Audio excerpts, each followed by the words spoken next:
And we are live. How's everybody doing tonight? My name is Anthony Brian Logan, and you're watching and/or listening to ABL Live. Thank you for being here tonight. You could be almost anywhere in the world, but you're right here with me, live on the show. We got a whole lot going on all over the internets, all over television, wherever you are. There's a whole lot happening. We have an election happening in just, what we got? 2 days now? 2 or 3 days? The official election day is Tuesday, November the 3rd. I've already voted, and you know how I voted.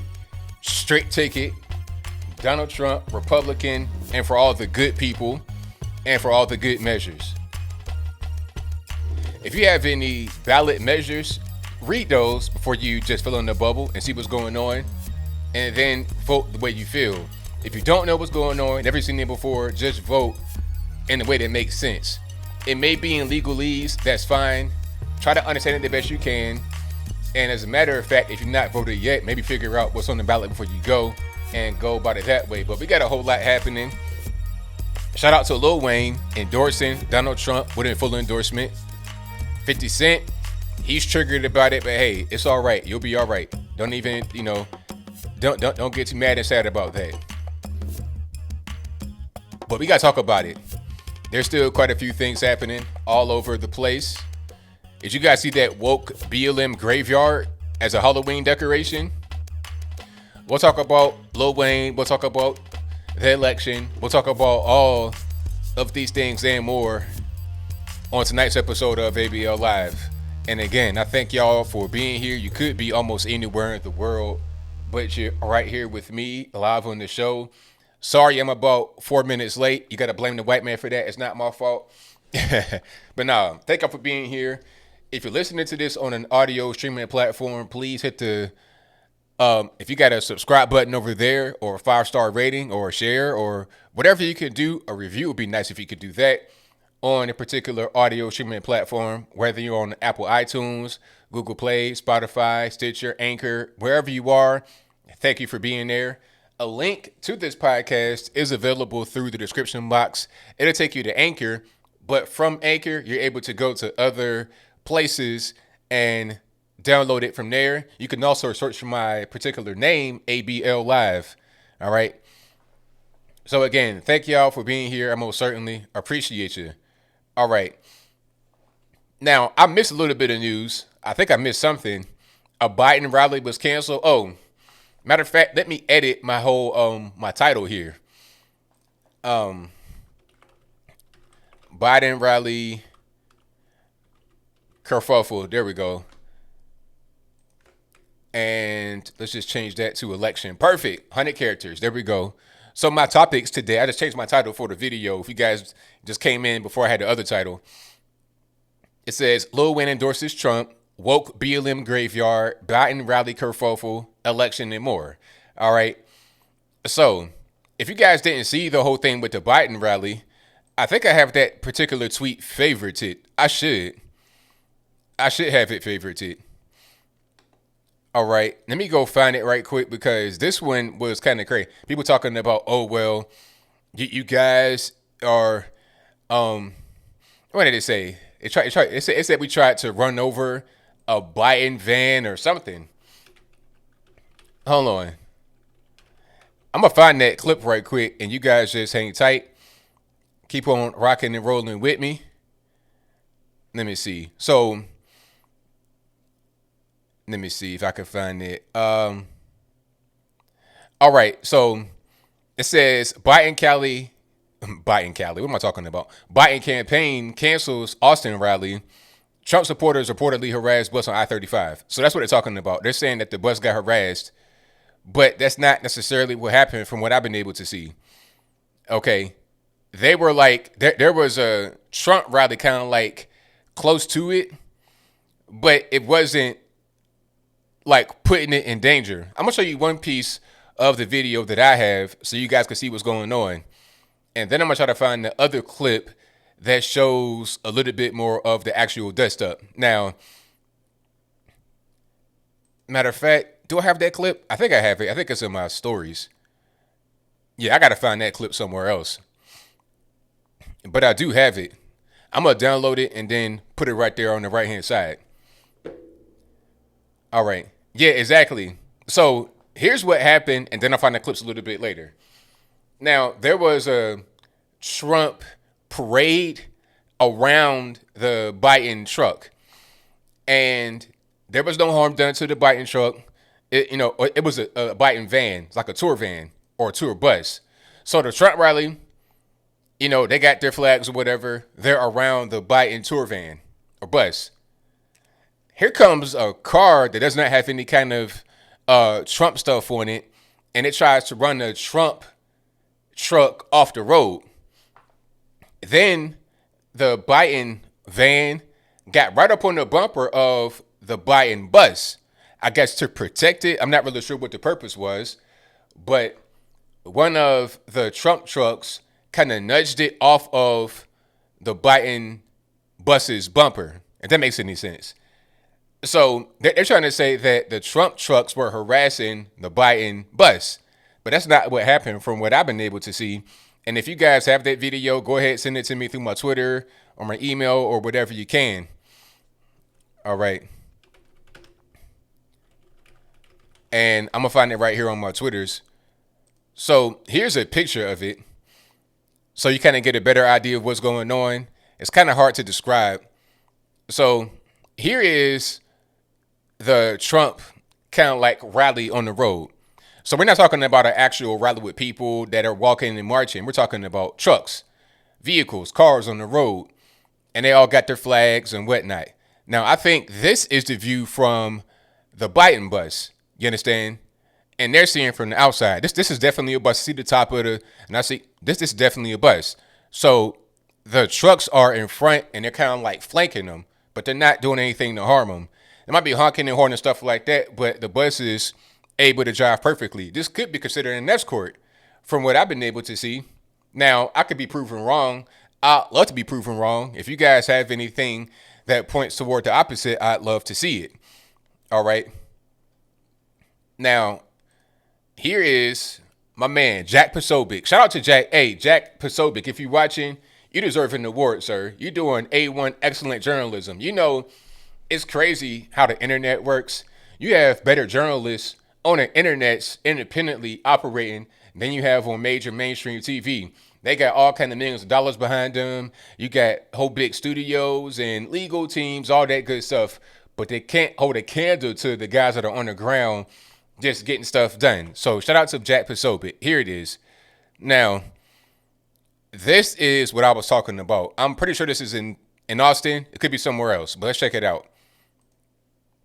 Now, the caption on the video says, clear view of what happened before. SUV leaves lane, truck moves up, SUV crosses the lines. So let's see what's happening.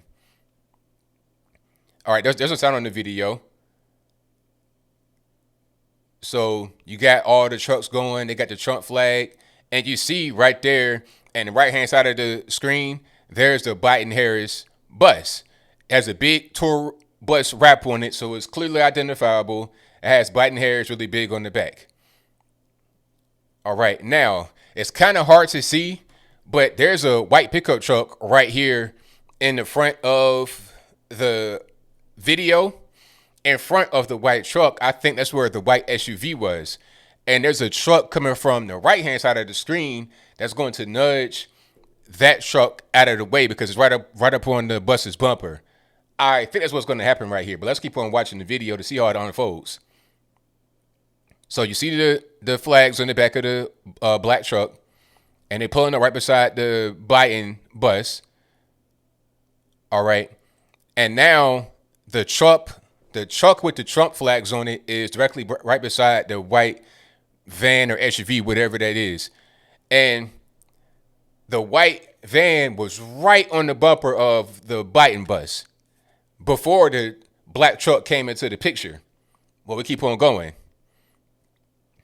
All right, so they're driving. And okay, here this is a great view, excellent view. Now, the black truck right there, let me see if you can see my pointer on the screen. The black truck is going to nudge this white SUV. Notice this white SUV does not have any kind of flags on it. I'm not sure who the SUV belongs to, whether that's part of the Biden-Harris entourage or what's going on. I have no idea. But the black truck nudges the white van out of the way. All right, so we can see it here. Great view. And they're like bumper to bumper, literally. Let's see if you can turn around. Oh, you didn't turn around. But yeah, there was another video where it showed the actual van move out of the way when the truck nudged it. But they're trying to say it was us that was doing that. No, it was not us that was doing that. Why was that truck? Why was that van right up on the bus's bumper? What's going on with that? Okay. And I know Jack got the original picture too, the original video. So I'm going to go to try to find that right quick. And thank y'all again for being here. Definitely appreciate you guys. If you enjoyed what you're hearing so far, if you enjoyed the content on the channel, give me a thumbs up. Share the video, like the video, do all that good stuff for me. I most certainly appreciate you for that. Alrighty. And I think this might show it right here. Yeah, R.I.P. to Sean Connery before I continue. R.I.P. to Sean Connery. Excellent actor. He was in a lot of just fantastic movies. Of course, James Bond, an iconic role back in the day. And he's been in many more throughout the years. So shout out to Sean Connery, 90 years old. He was knighted by Queen Elizabeth back in the day. I think it might have been kind of like the year 2000. So it wasn't like way, way, way back like when he was James Bond. This is like the year 2000. So shout out to Sean Connery's family. And may he rest in peace. Pardon my voice. So here's another video of the white truck. Here's some sound. And you can see the same situation. Running them out of Texas. It is hilarious. All right. So basically, the Trump trucks are just kind of like following. It's like a escort. The white truck right here is just all up on the bumper. So it's like, what are you doing? I'm about to run out of gas, which I'm sure some of you would love. And see, that's where it happens. Okay, you see, her she said, ugh, she gasped. Now, what they're also saying is that the white, what's that? The SUV got into the black truck's lane. All right, and they were right on the bumper of the bus. And then this is where the black truck nudges the white SUV out of their lane and into the other lane. Shit! Look at that. Pardon the cursing. And that's what happens. And they continue to drive. And then the truck is a safe distance away from the Biden bus. And this SUV right here goes to the other lane and then right up on the next bumper of the next Trump truck. So who is that? What's going on? But they're trying to say that we did it. I think not. I think we can see who the culprit is. All right. So it's funny how the media works. But again, shout out to Jack Posobiec. Shout out to everybody out there that has an independent voice that can get beyond the mainstream media. It's to the point now where nearly all mainstream media is garbage. All right. I was watching Fox News early this morning, like, what's that? The Fox and Friends. I was watching that. And they had a 109-year-old lady on there, right? 109 years old. And she said that she always votes in person. She advocates for voting in person. And when she said that on Fox and Friends, they let her talk and do whatever she was going to do.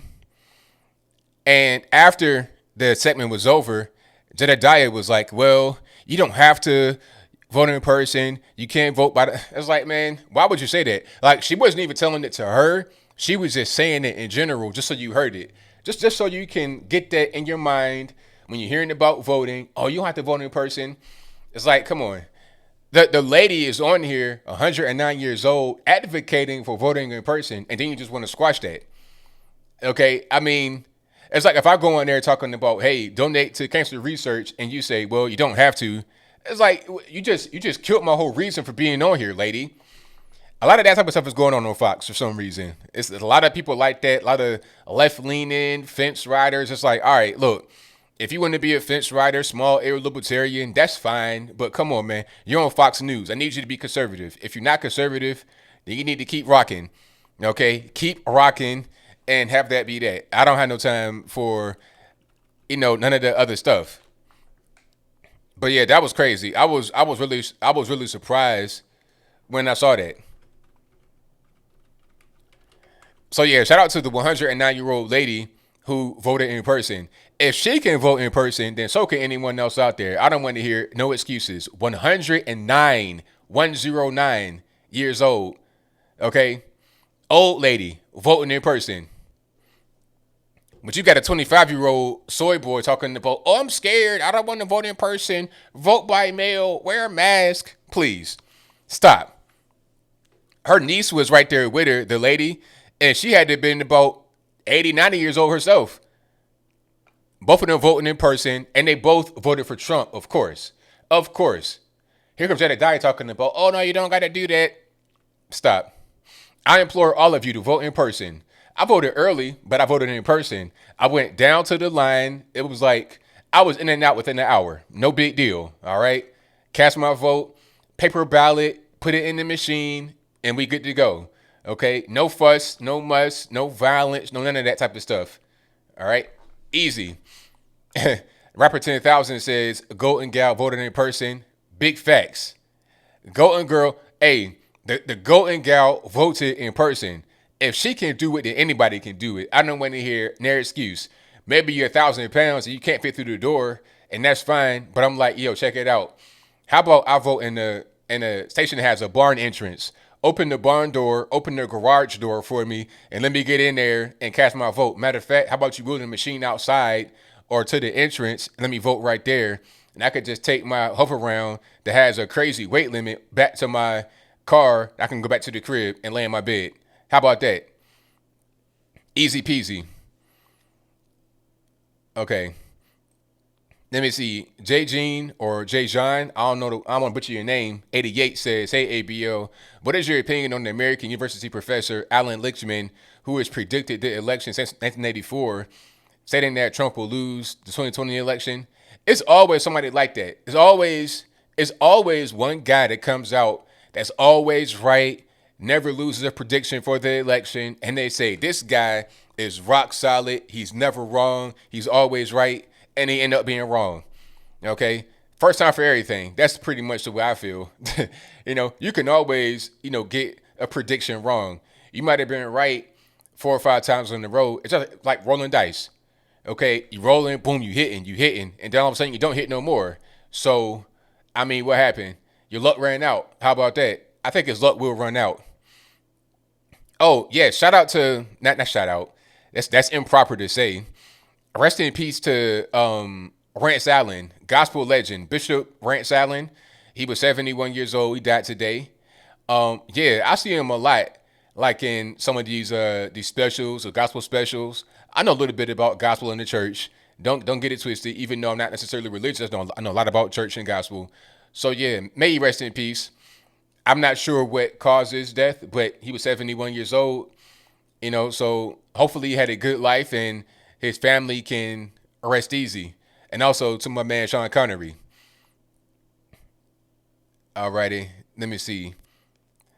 But what else we got going on here? So yeah, vote in person. Don't be, just go vote and everything will be fine. I've already voted early and I'm good money. I'm good to go. I think we're going to see a landslide victory for Trump. That's what I wanted to say. I had something on my mind I forgot, but now I remember. Have you seen any of these Biden rallies? They're pathetic. There's like nobody there. And those crop circles they got on the ground are wearing me out. These baby crop circles are killing me. It's like, what is this? You got like a makeshift basketball court or a racquetball court. I don't know what's going on. Do we have a new sport? Social distance, the game, like what's happening to all these ground circles, these white circles you got to be in, that's pretty much your little space. Might as well just go out there in a round plastic bubble and have that be the way you operate a rally. But I digress. He has pathetic rallies, Joe Biden that is. People say, oh, he's just following the COVID regulations. He doesn't want a big crowd. Well, look, Nobody's watching the rallies on the internets either. I have as many streams or more than Joe Biden, and that's pathetic because he has a whole Democratic Party behind him. I don't have those kind of resources. I'm just a guy out here just, doing things with a lot of great people that support what I'm doing and many others. But Joe Biden has billions of dollars behind him, the whole Democratic Party behind him. He's been in office since 1973. He's been in office since my parents were kids.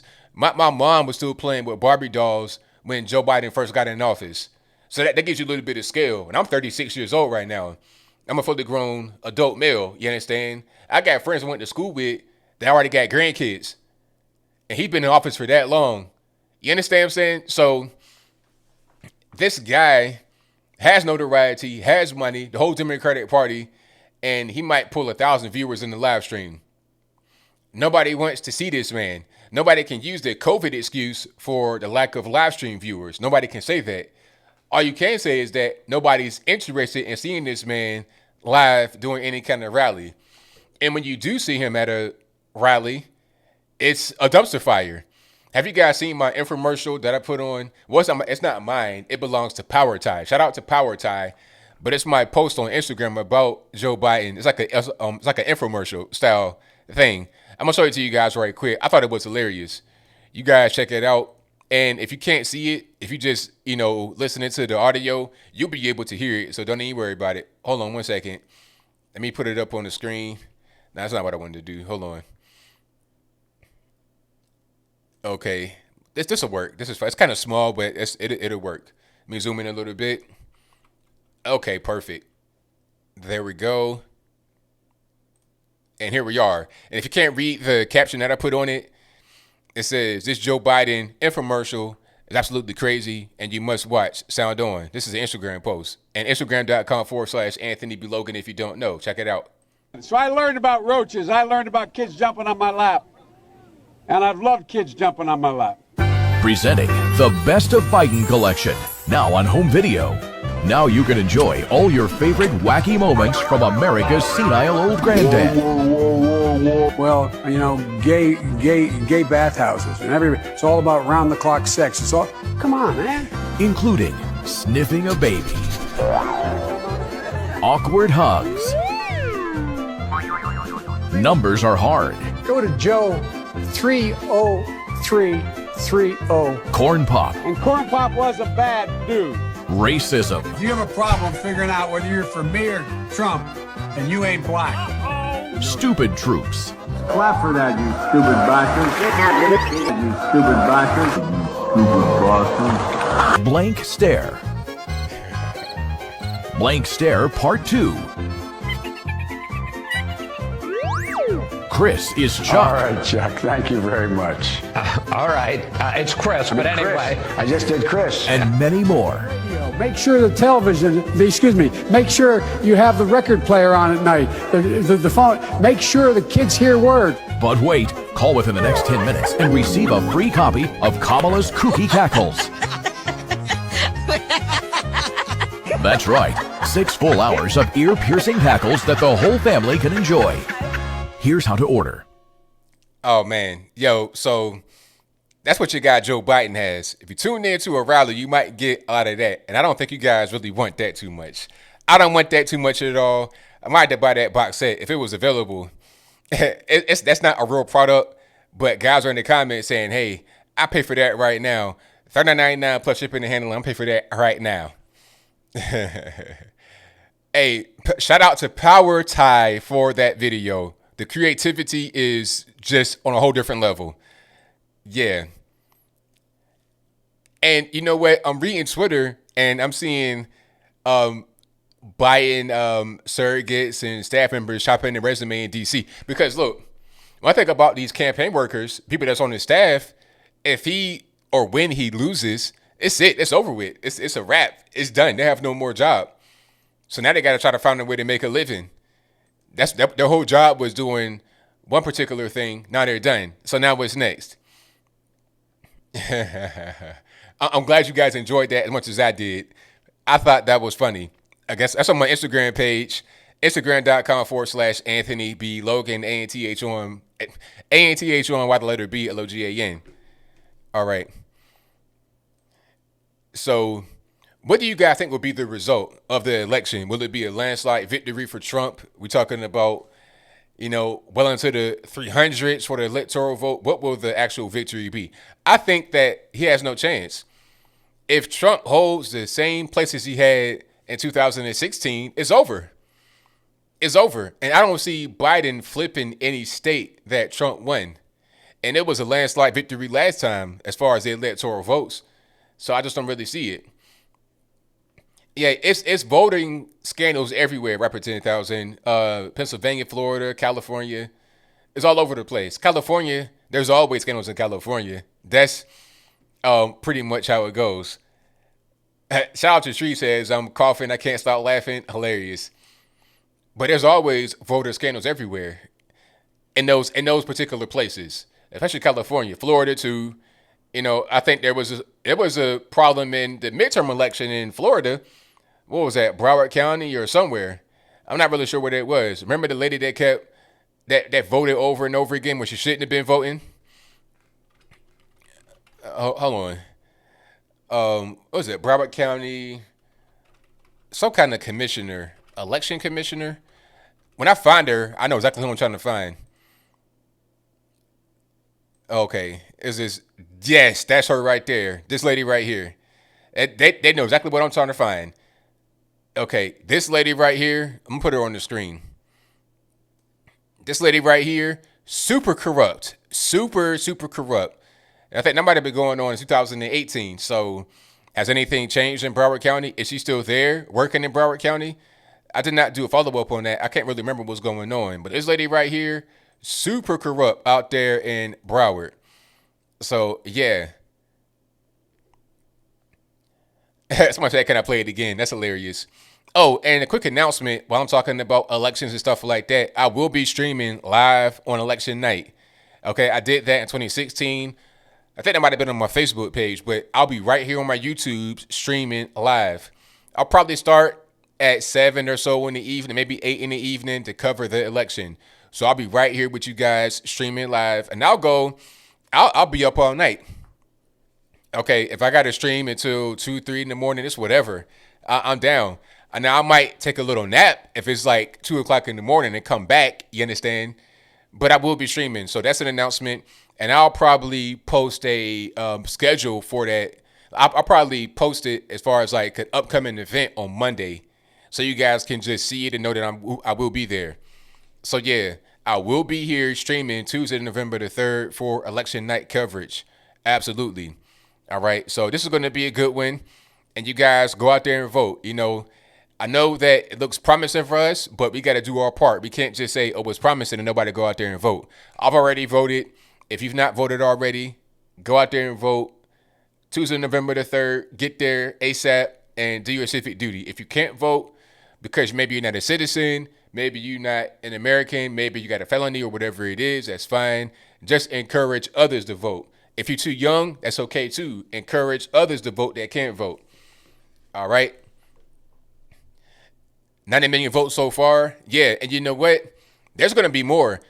I think what they said in Texas, and for wrong, let me know in the comments, but in Texas, they've already had more votes, more early votes than all votes in 2016 in Texas. And there's going to be more on election day. We're going to see a tremendous turnout on election day. And it's going to be a really big turnout overall. And I got to thank all you guys out there for just making it happen, for bringing awareness, talking to family and friends, talking to anybody, spreading the word, spreading my videos, spreading others' videos to get the word out there about voting. All right. And it's all good. If you're not American, you got a felony or you're too young, it's fine. Just, support others that do vote. Support others that can't vote. Just do whatever you can. It's totally fine. It's all right. Even just, participating, watching the video, that helps. Because when you watch this stuff, it kind of spreads around. So it's all good. Oh, and I got to give a shout out to my man, Lil Wayne. Of course, shout out to Lil Wayne. Hold on one second here. Now, Lil Wayne has officially endorsed Trump. And if you don't know who Lil Wayne is, Lil Wayne's been popular for a very long time. Famous for it, not just popular, but famous. Lil Wayne, in my humble opinion, and I could be wrong, he is famous like Michael Jackson was famous. Not in the weird way with the boys, different story. Anyway, he's famous like that. Lil Wayne has not really put out music at all recently, but he's still one of the top 10 most streamed artists in the country. So that tells you what kind of catalog he has and what kind of impact on culture. The word bling. If you ever said the word bling talking about jewelry or some kind of, shiny thing, it's because of Lil Wayne. Bling bling, that was him back in the day when he was on Cash Money. All right. So this right here is an official Trump picture at the White House. Friends of mine have had the same picture with the same background. Brandon Tatum, I think David Harris Jr., of course, Candace Owens, Terrence Williams, Diamond Silk. They've been right here on the same background, take the same picture. Okay, I think I see Dave Bongino. A lot of guys have taken that picture. So that's really official. And then he put it on Twitter with a full endorsement, a quote and everything. He says, just had a great meeting with real Donald Trump at POTUS. Besides what he's done so far with criminal reform, the Platinum Plan is going to give the community real ownership. He listened to what we had to say today, and he assured he can and will get it done. All right, so that's a straight endorsement. Unlike 50 Cent talking about, vote for Trump, and then kind of like backtracking. Not backtracking off of saying vote for Trump. If you notice, 50 Cent, these guys aren't morons. If you're going to be successful in the music industry for a long time, you can't be a moron at all. You got to have a little bit of smarts. 50 Cent endorsed Trump by saying vote for Trump. He did not retract that. He might say F Trump. That's fine. You could say F Trump and still vote for him.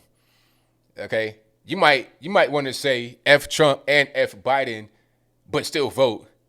Or still recommend others to go out there and vote. Even if you don't vote or you can't vote, because he's a felon, of course. He might not be able to vote. But you can still recommend the correct person to vote for because of a particular political interest, financial interest, or whatever it is. All right? So 50 Cent did not backtrack off of saying vote for Trump. And if I'm wrong, let me know in the comments. But yeah, Lil Wayne, that's a humongous thing. Understand this. The biggest artist in the world, or at least two of the biggest artists, Drake is the biggest rap artist by far, not even close. And probably for the past 15 years, he's the biggest. That's Drake. Nicki Minaj, also really big. They're both signed to Lil Wayne under Young Money, which is part of Cash Money, or was part of Cash Money. Yeah, you see what I'm saying? So he's like a whole different level. You're talking about a Barry Gordy type of guy, or even beyond that, Clive Davis, that level of executive. You can't just book by his cover. You might see the tattoos and all the good stuff, but nah, Lil Wayne is, so that's a really big thing. People trying to come at Lil Wayne. I think Roland Martin had a scrunched up face in his thumbnail talking about bring your hind parts. I ain't gonna say what he said. Your AZZ. Bring your AZZ, Lil Wayne, and read the Platinum Plan line by line. It's like, man, stop, cut it out. You guys, the Roland Martins and Angela Rye's and the old lamestream media are done. Nobody cares to watch them anymore.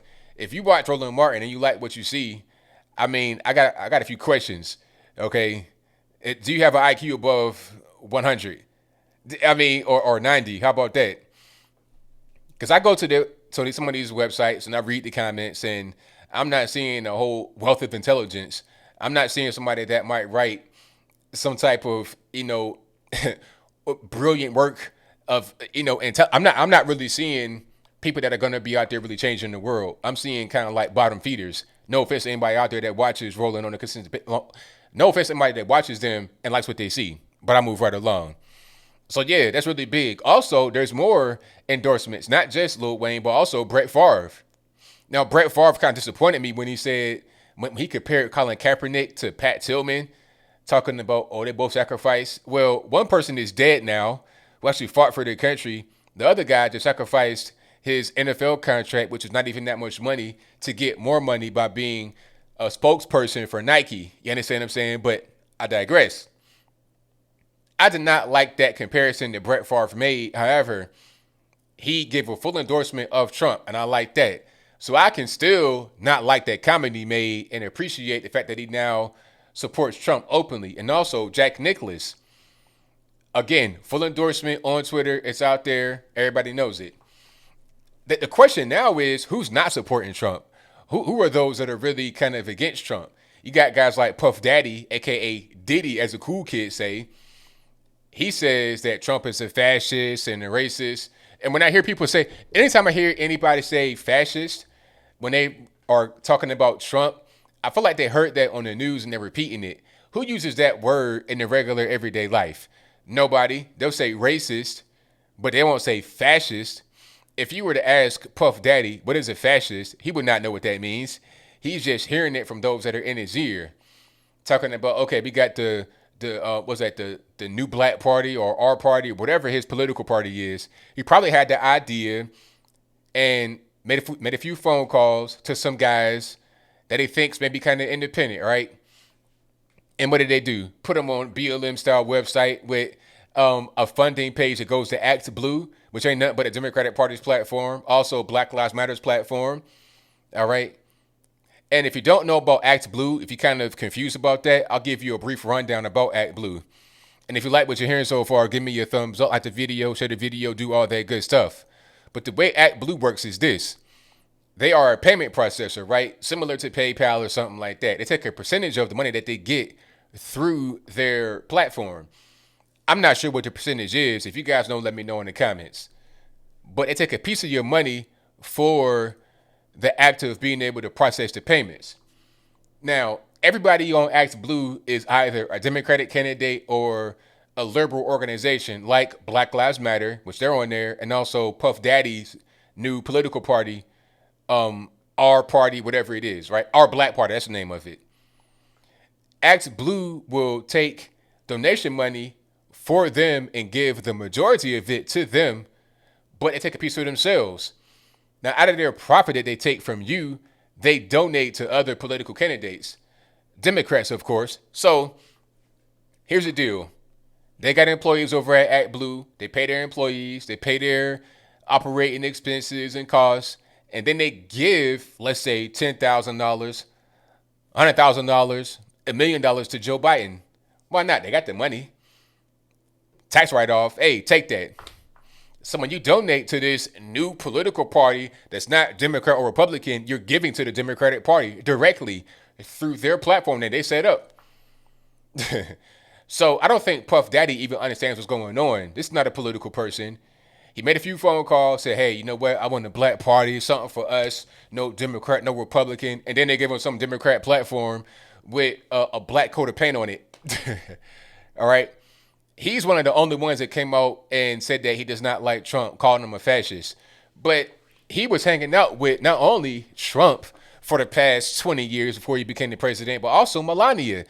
It's pictures of Puff Daddy when he was young with the activated S-curl hanging out with Trump. And then you have more recent images of him with Trump and Melania hanging out. Russell Simmons, Kimura, all of them just chilling in a club like it's nothing. And I like how Charlamagne the God kind of confronted him on that. He kind of confronted him. He was like, well, how'd you feel about Trump before? You guys are hanging out, going to clubs. And he kind of dodged it. Like he show up at the parties. Okay.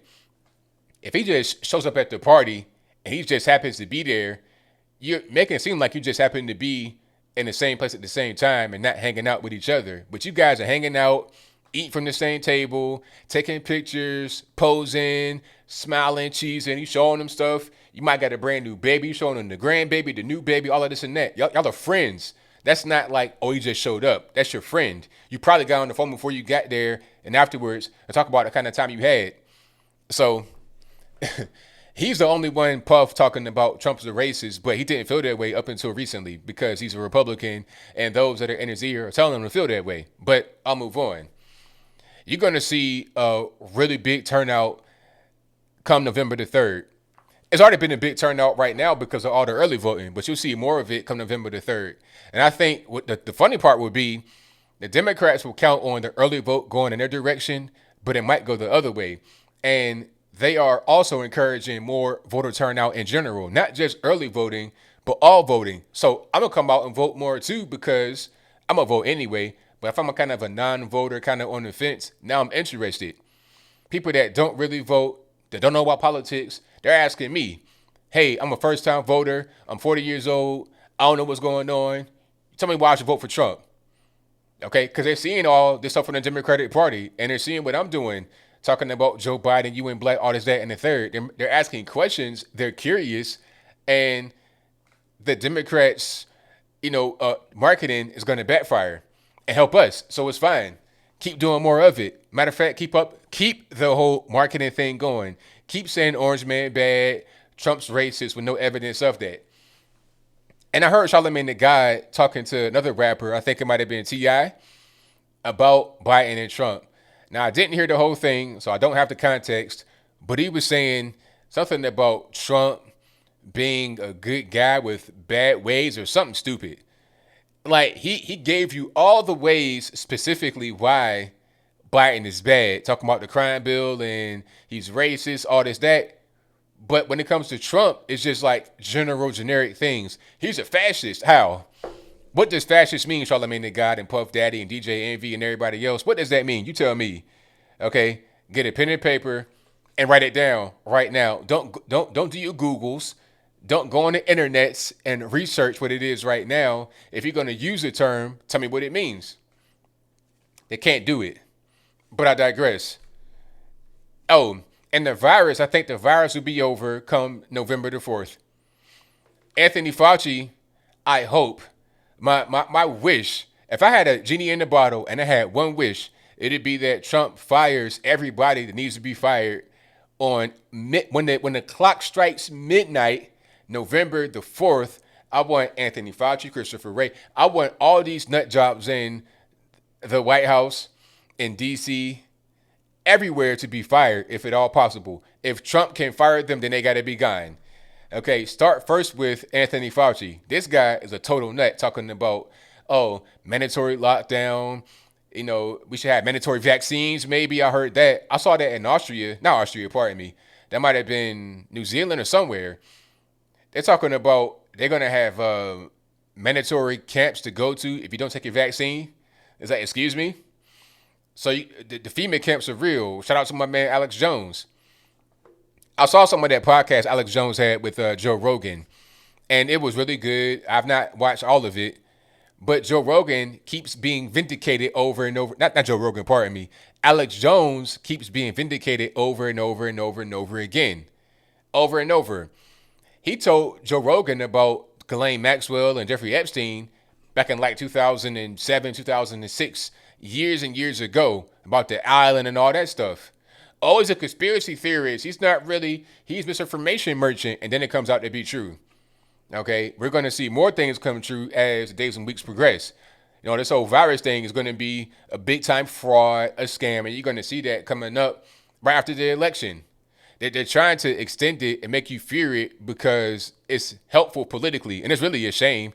And I figured they would do that right when it happened. I'm like, okay, they're going to use that as some kind of political cannon fodder. It's really kind of unfortunate, but not surprising at all. Not in the least bit. Okay. So Kathleen Walters says 55% of all contributions from individual donates goes to Democratic congressional candidates compared to 19% for Republican. Alrighty. Now, is that for Act Blue? What is that for? I'm not sure what the context. Alrighty. Oh, I see something right here. What is this? This is Angela Marty says Pennsylvania will still be counting their votes on the 6th.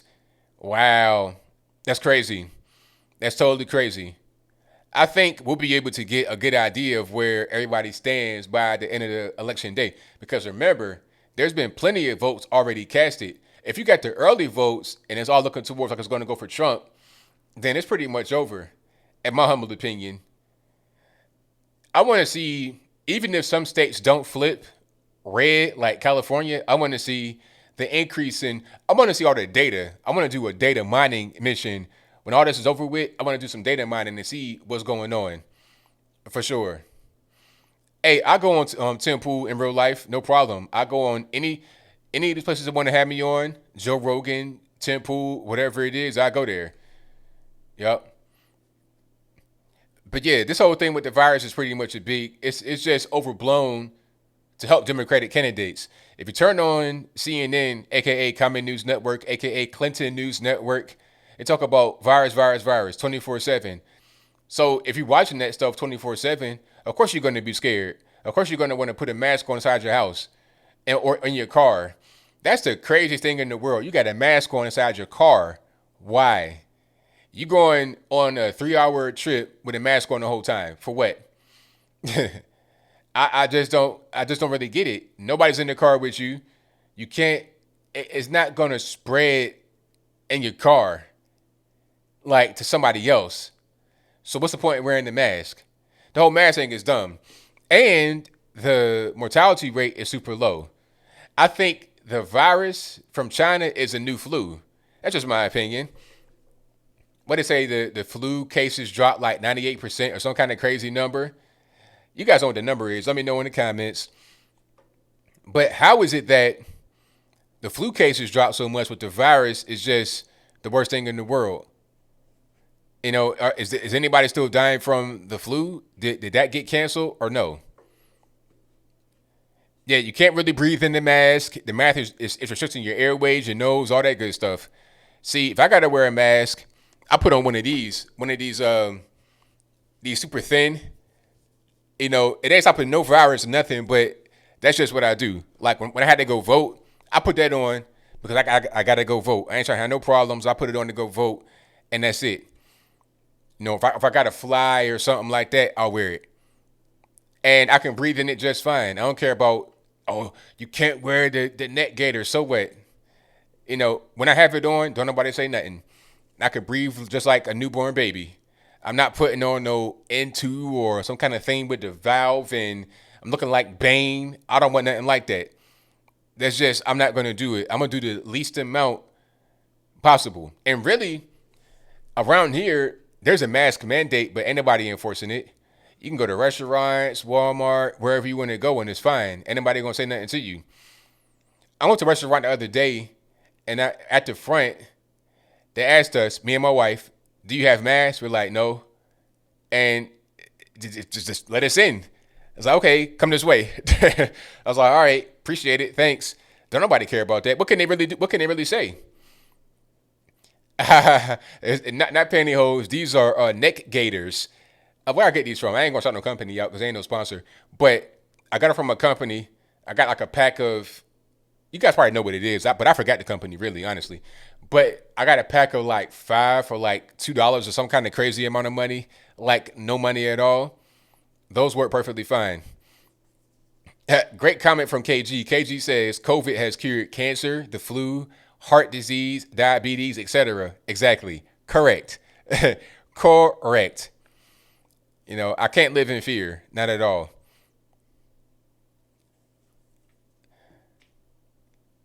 All right. Did you guys see when the virus first came out, people had like the most ridiculous mask? It's like, I know you can't breathe at all in that mask. I would play one, but it might copyright strike me. It was a good song. Go to my Instagram page. It's like right there on my highlights. It says China virus. But this person had a plastic bag over their face and on their hands. They had grocery bags, brown food line bags over their face, tied. It's like, all right, man, you're trolling at this particular point. You got to have some auxiliary oxygen coming from somewhere. You cannot breathe in a plastic bag, sir, or ma'am, whatever they were. Matter of fact, hold on. I'm going to try to find it without the music because I got music on it because it was a meme for me. Hold on. Okay, plastic bag mask, grocery store. It's actually quite a few plastic bag masks, but the one I saw was just really crazy. No, I'm not gonna be able to find it. But yeah, the mask stuff, I'm pretty much over it, pretty much done. And if you like what you're hearing so far, like the video, share the video, do all that good stuff. We got super chats on that, and thank y'all for being here. Oh yeah, the KKK hood. I remember that, KG. One guy had on the Klan hood in the what was that? Santee, California. They call it Klan T because of all the racial stuff going on. It's like I think it's in the San Diego area. This guy had on the Klan hood with regular like dude bro clothes on. He ain't had a robe on. He just had like a t-shirt with some shorts and some forest and some hiking boots.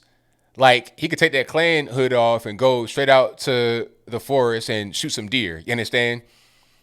But he had that on all throughout the store. And anybody say nothing to him? They took pictures and whatever. When he got to the checkout, they were like, "Sir, you can take the mask off." It's like, "Sure, I'll take the mask off right now."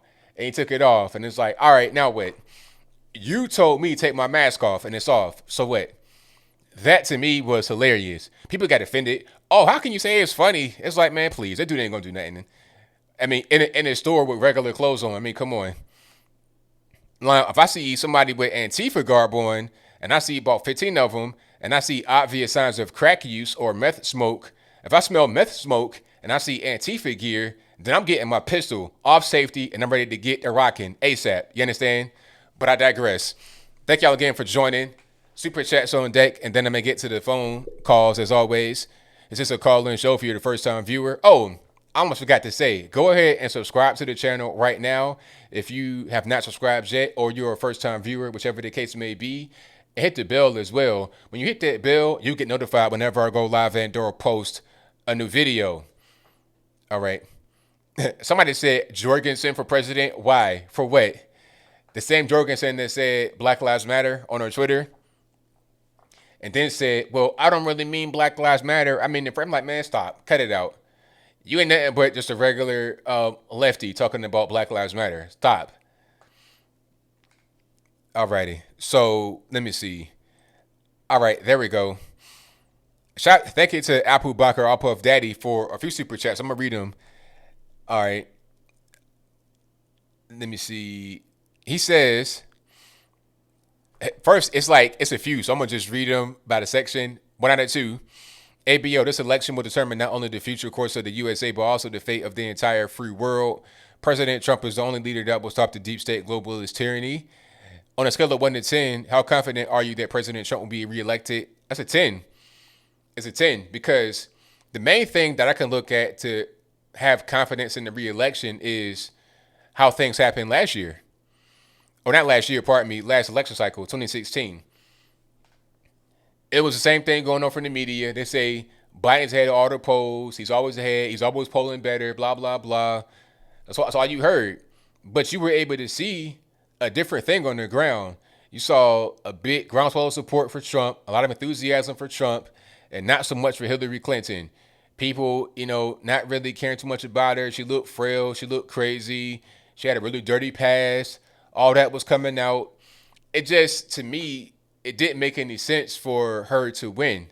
And of course she didn't. She got stomped into wine on election night. That electoral college vote was something else. She won a popular vote, but it's irrelevant. You got to be able to win the entire country, not just certain parts of the country. All right. Trump is appealing to the entire country the same way he did in 2016. But now there's even more support. It's less of a taboo thing to be a so-called person of color, a non-white person, and vote for Trump. So all of that is playing in his favor. And you got a guy that's halfway dead in Joe Biden and an unlikable vice presidential candidate in Kamala Harris. And the guy that ran with Hillary Clinton was pretty much invisible. I think that might have been, was that Tim Kaine? Or somebody. I don't know. It might have been Tim Kaine. I don't know. But he was invisible. There was a picture of him where he looked really ridiculous. Hold on. I'm gonna find that right quick. Yeah, this is him right here. Okay, I'm gonna put this on the screen so you guys can see it. This is Tim Kaine, Hillary Clinton 2016 VP pick. Oh, that's the wrong window. Let me put this up. There we go. That's him right there. It's like, sir, why are you pressing your face against, what's this, a car window? What are you doing? Why he has his face in his hands against a car window and he's pressing up against it and making a weird face? You want that guy to be in a number 2 seat to become the president? Why? This is during the campaign he did this. This is not some kind of old picture. It ain't like Trump when he was wrestling with WWE in 2000 or 96 or whenever that. This is during the campaign trail in 2016. It's like, so no, it's the same thing that happened. It's deja vu all over again. All right. But I'm going to keep on rocking here. And shout out to Tim Kaine wherever you are. You were a nut for doing that weird picture. Okay. Let me see. Come on, man. that come on, man. Oh my goodness. Matter of fact, I'm gonna get that. I'm gonna get a Stream Deck. I need to get one of those. I got the soundboard on desktop. I need to get a Stream Deck. That Elgato Stream Deck. I could just push buttons. Shout out to my man Kevin Samuels. I like what you do, boss. He has a Stream Deck. He can just push buttons and have certain sounds play. That come on, man. I'm gonna get that as an individual sound. All right, and thank you to Apple Bucker, our Puff Daddy, who says 1 out of 3, ABL, awesome video commentary on the importance of free speech and traditional Western values.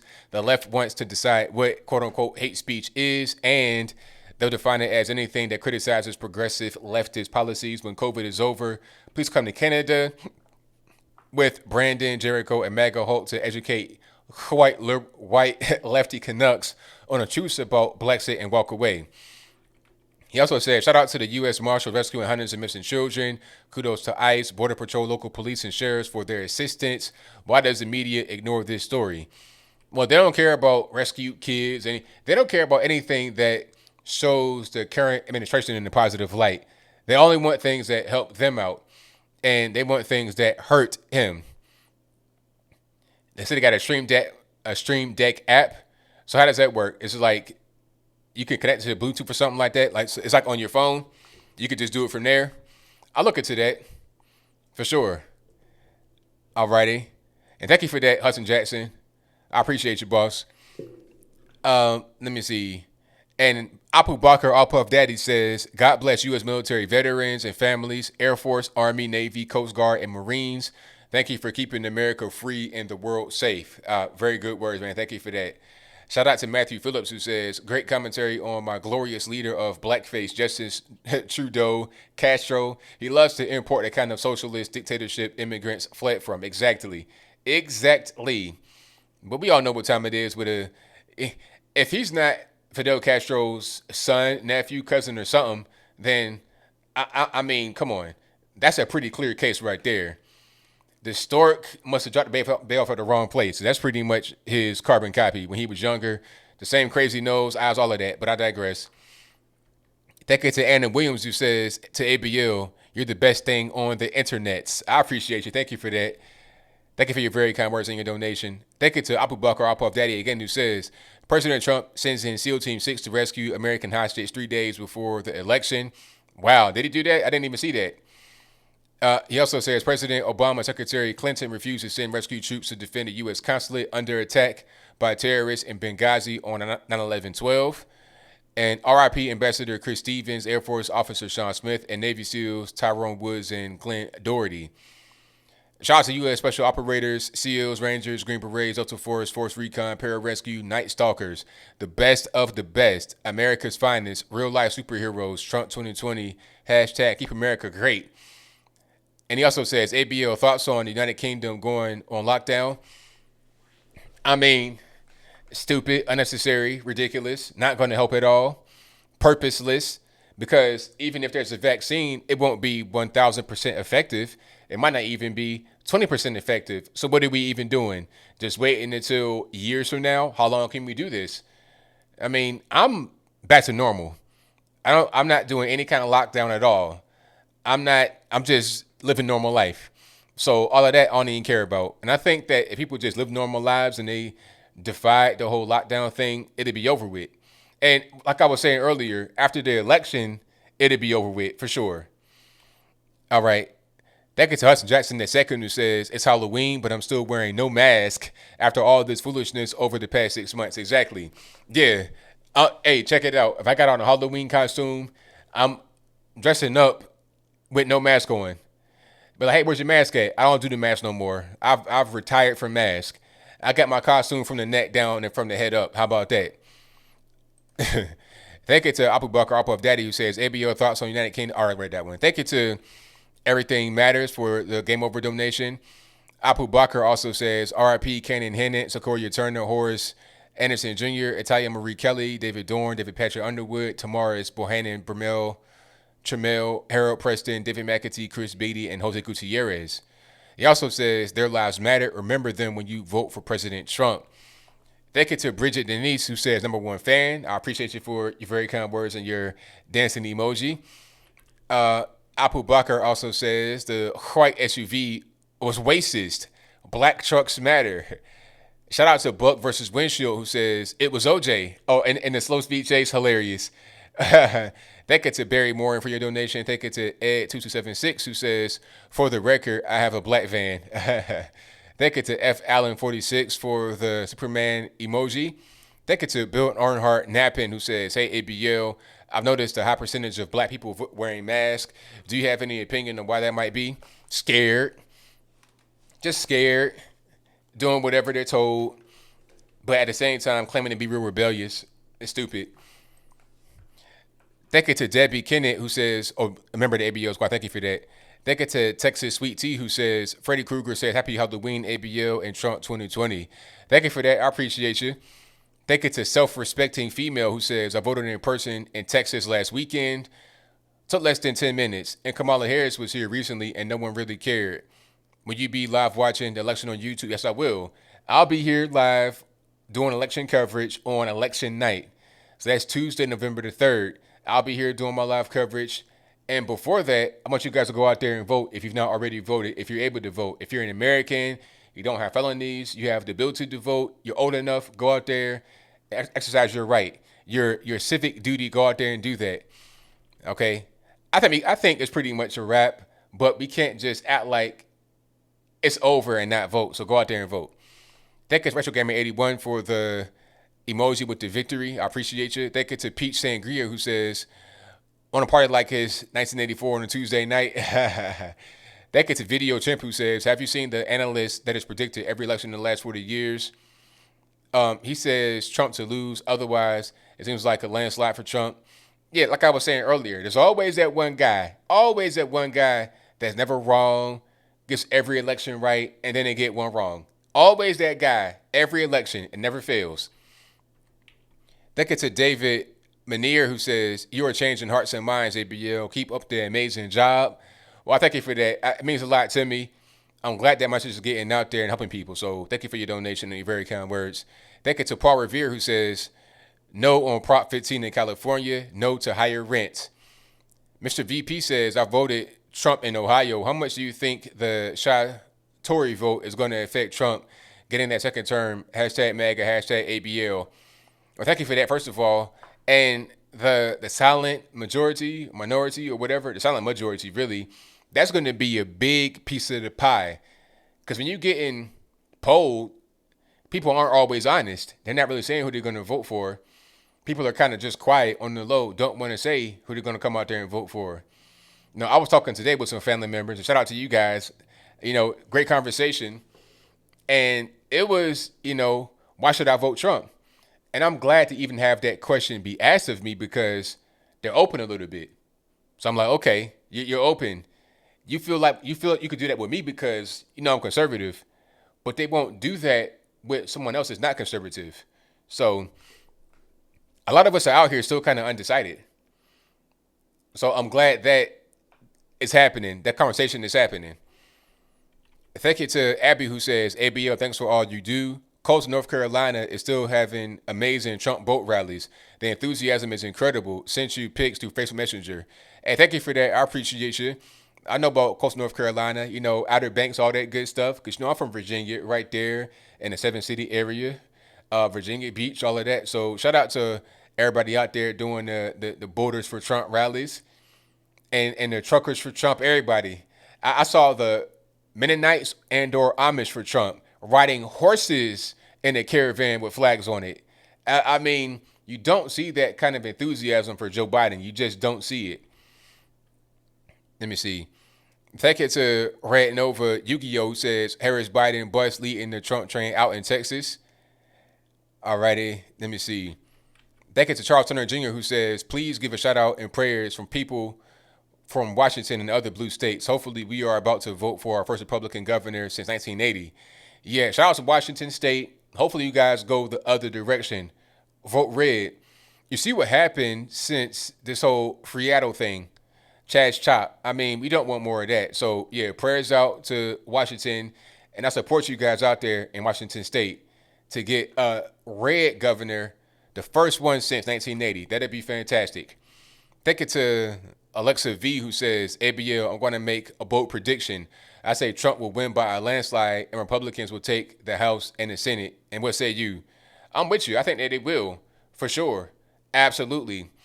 They're trying to do like little last minute smear tactics. Did you guys see the thing about Todd Gottenheimer running for Senate? They were saying Todd Gottenheimer is racist because he said that too many black folks in East Chattanooga are eating fried chicken. That's how they get obese.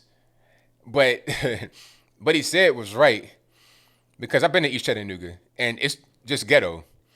And the thing about it is, there was one gas station that served this really bad food, this real greasy and just old fried chicken that was not only causing obesity, but also causing sickness and illness.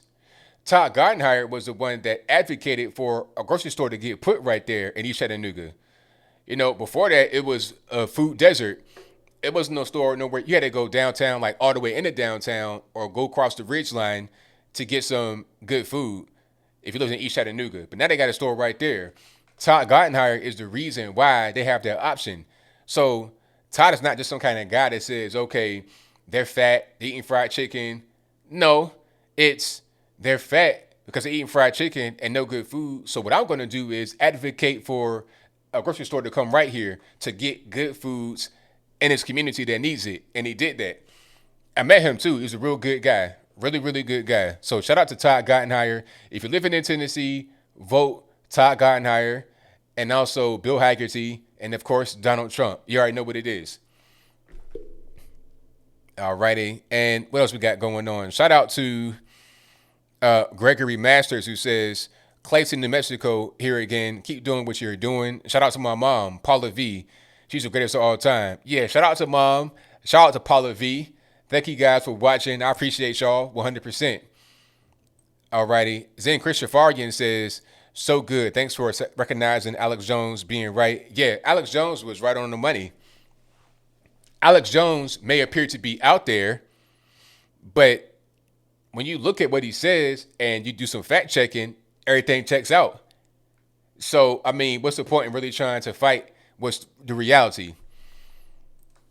All right. Let me see. Shout out to America's Worth It, who says, Anthony, remember Cardi B? Politics. Yeah, I remember politics. Politics? What's that? You mean politics? You nut job? But anyway, thank you for that. Thank you to Lily, who says, we attended a Trump truck parade today. Had so much fun that we decided to go to a rally in North Carolina tomorrow. I can't even contain myself to see our president live and in person. Hey, you're going to have a lot of fun. The Trump rallies are so much fun because, you know what, the main thing about it is that everybody's such good people.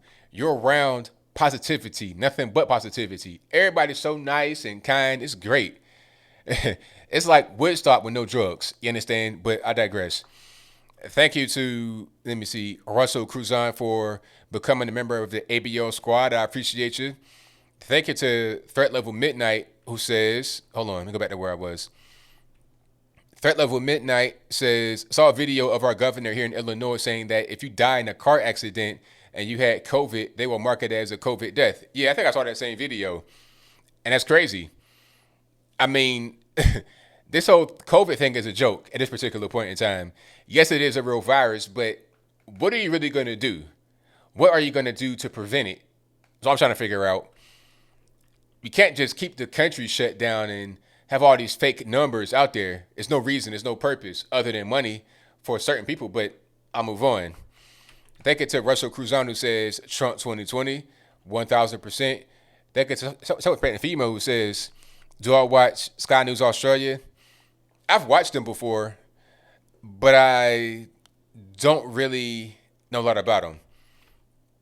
Steve Turner says the Spanish flu, more people died from masks.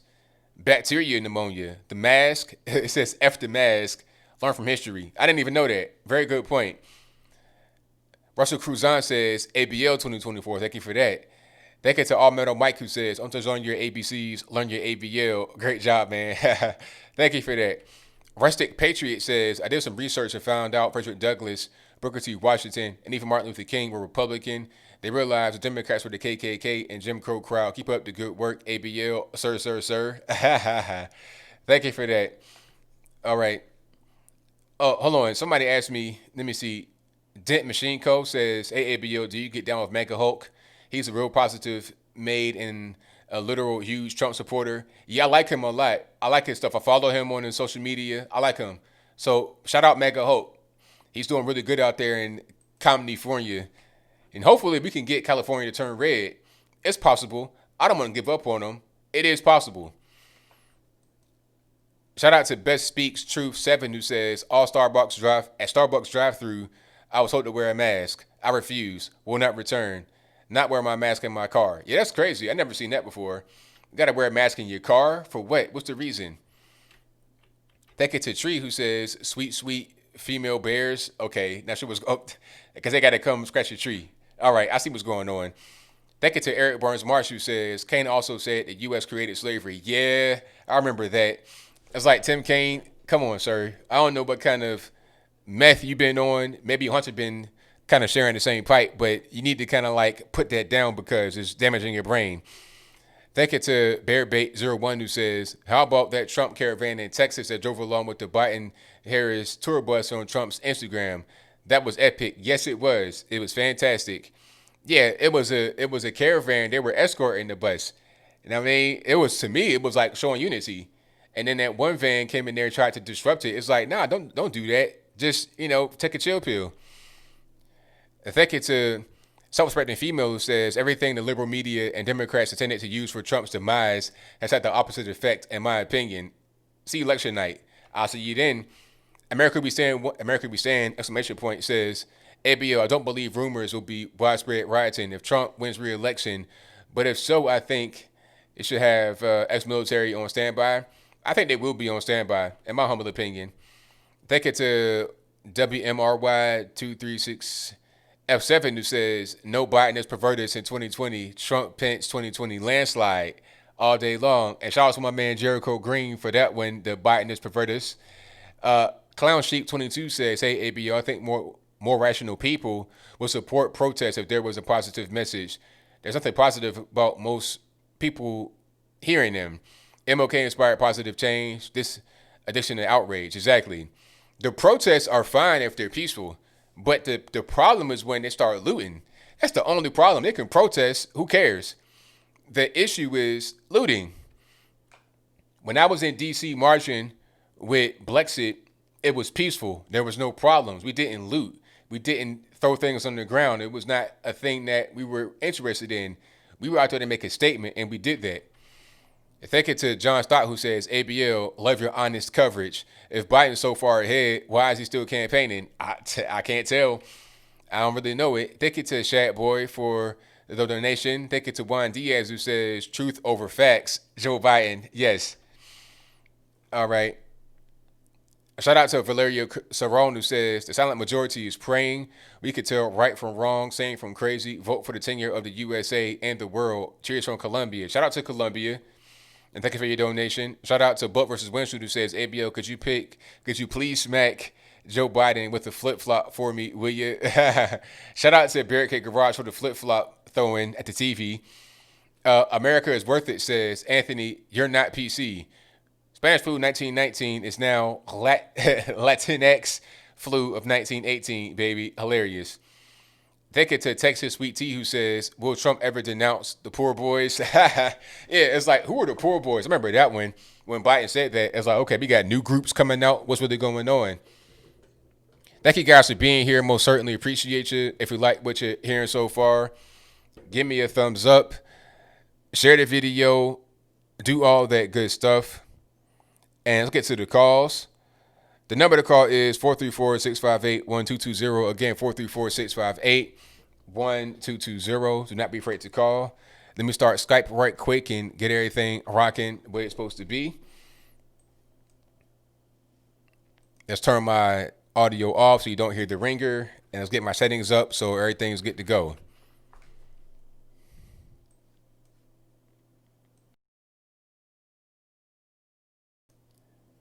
All right, and let's go to the system. Okay, we got calls coming in, or I thought we did. There we go. All right, I call you on the line. We're speaking to 823. Hey, it's Heather in Houston. All right. How are you? I'm doing pretty good. About yourself? Good. I've been listening to you throughout the whole pandemic. Well, I'm glad you've been here with me. Yeah. Hey, I just want to. Can I shout out a Trump train tomorrow? Hey, go for it. Yeah. A major Trump train. So you can look at it on Facebook. It's T Train 2020 610. They're going to organize a Trump parade and go around the whole loop that goes around Houston. Wow. That's a long way too, because that's a big city, Houston, Texas. Oh yeah, it's huge. So and there's a couple of offshoots that are going to try to join up at different places along the route. So if you're in the Houston area, please join us. It starts at 10:30. Okay, and you can look for it on Facebook. Say it one more time for me. The name of the actual rally. The group. Okay, yeah. It's T Train 2020 610. All right, T Train 2020 610. Gotcha. I'll put it right here in the chat, and people can search for it on Facebook. Yes. All right, perfect. Awesome. Keep up the good work. Well, thank you for your call. Definitely appreciate you. Thank you. Have a great evening. Same to you now. All right. That's going to be a long way, because Houston, it's like you can drive for a half hour and still be in the city. That's a big train. So that's going to be great. I want to see that one. If you guys got footage, you got to put the footage up there. I want to see drone footage. I want to see cell phone. I want to see professional audio, video, all that good stuff for sure. All righty. Let's get to the next call here. The number to call, 434-658-1220. The number is always in the description box below. It should be in a ticker, but it's not. I got to tighten up. You got to blame the white man for my mistake. Let's get to the next call. 403 on the line. Who am I speaking to? Hi, this is Morley. All righty. What's going on? Hey, Anthony. How are you? I can't believe I got through. I'm a first-time caller. I'm calling from Canada. I couldn't help but to ignore see your video today, and it is absolutely crazy what is happening here in Canada. I mean, the Prime Minister denouncing like what happened over in France is appalling. And as far as having like medical facilities for people to go to for COVID, that is a fact here in Canada. If Donald Trump does not win the election, basically what Canada is what America will become. It's that serious. Yeah, I know that's, a serious issue up there in Canada, and we don't want that to go throughout the entire country here, because if we fall, then that's going to be bad for the whole world, not just us. It'd be bad for us, obviously, but for the whole world, it'd be really, really bad. And then it's like, okay, where's the next bastion of hope? Where's the next free place going to be? It's going to be really hard to find in the whole world, so we got to stay strong for sure. You said it right there, Anthony. Last bastion of hope. I mean, Donald Trump just doesn't represent the United States anymore. He represents the entire Western world. And I'm not sounding melodramatic when I say that. If I could, Anthony, I want to share some stats with you. I'm getting these stats from Ronna McDaniels. She's the GOP chairwoman, as you obviously know, from Twitter. And these are stats. The people polled here were polled at Trump rallies. These are the types of people attending Trump rallies. Just bear with me for a sec. Okay, in Rochester, Minnesota, 53.6% were not Republican. In Green Bay, Wisconsin, 52.6% were not Republican. In Michigan, 49% not Republican. And get this, 30.5% did not vote in 2016. Wow. That's huge. That right there. Oh, no. I'm not even, Anthony, I'm not even done. Okay. Hang on. It gets better. Florida, 19.3% not Republican. 25.2% did not vote in 2016. Arizona, 19.5% not Republican. And this is the Goodyear rally. Get this. 35.7% did not vote in 2016. And here's the knockout punch. Arizona, Bullhead, 24% not Republican, and I hope you're sitting down, Anthony. 45.3% did not vote in 2016.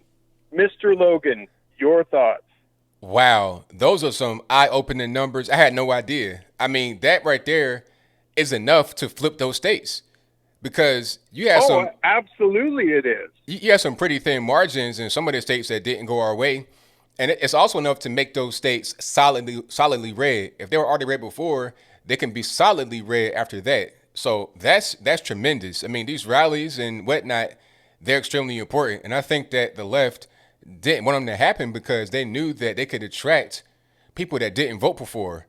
And it's a way for you to be around other Trump supporters to see what's going on. If you're kind of curious, you don't know what's happening, and you go to it, and everybody's so loving and nice and kind, and it's a great time, it's a great experience, that could change you.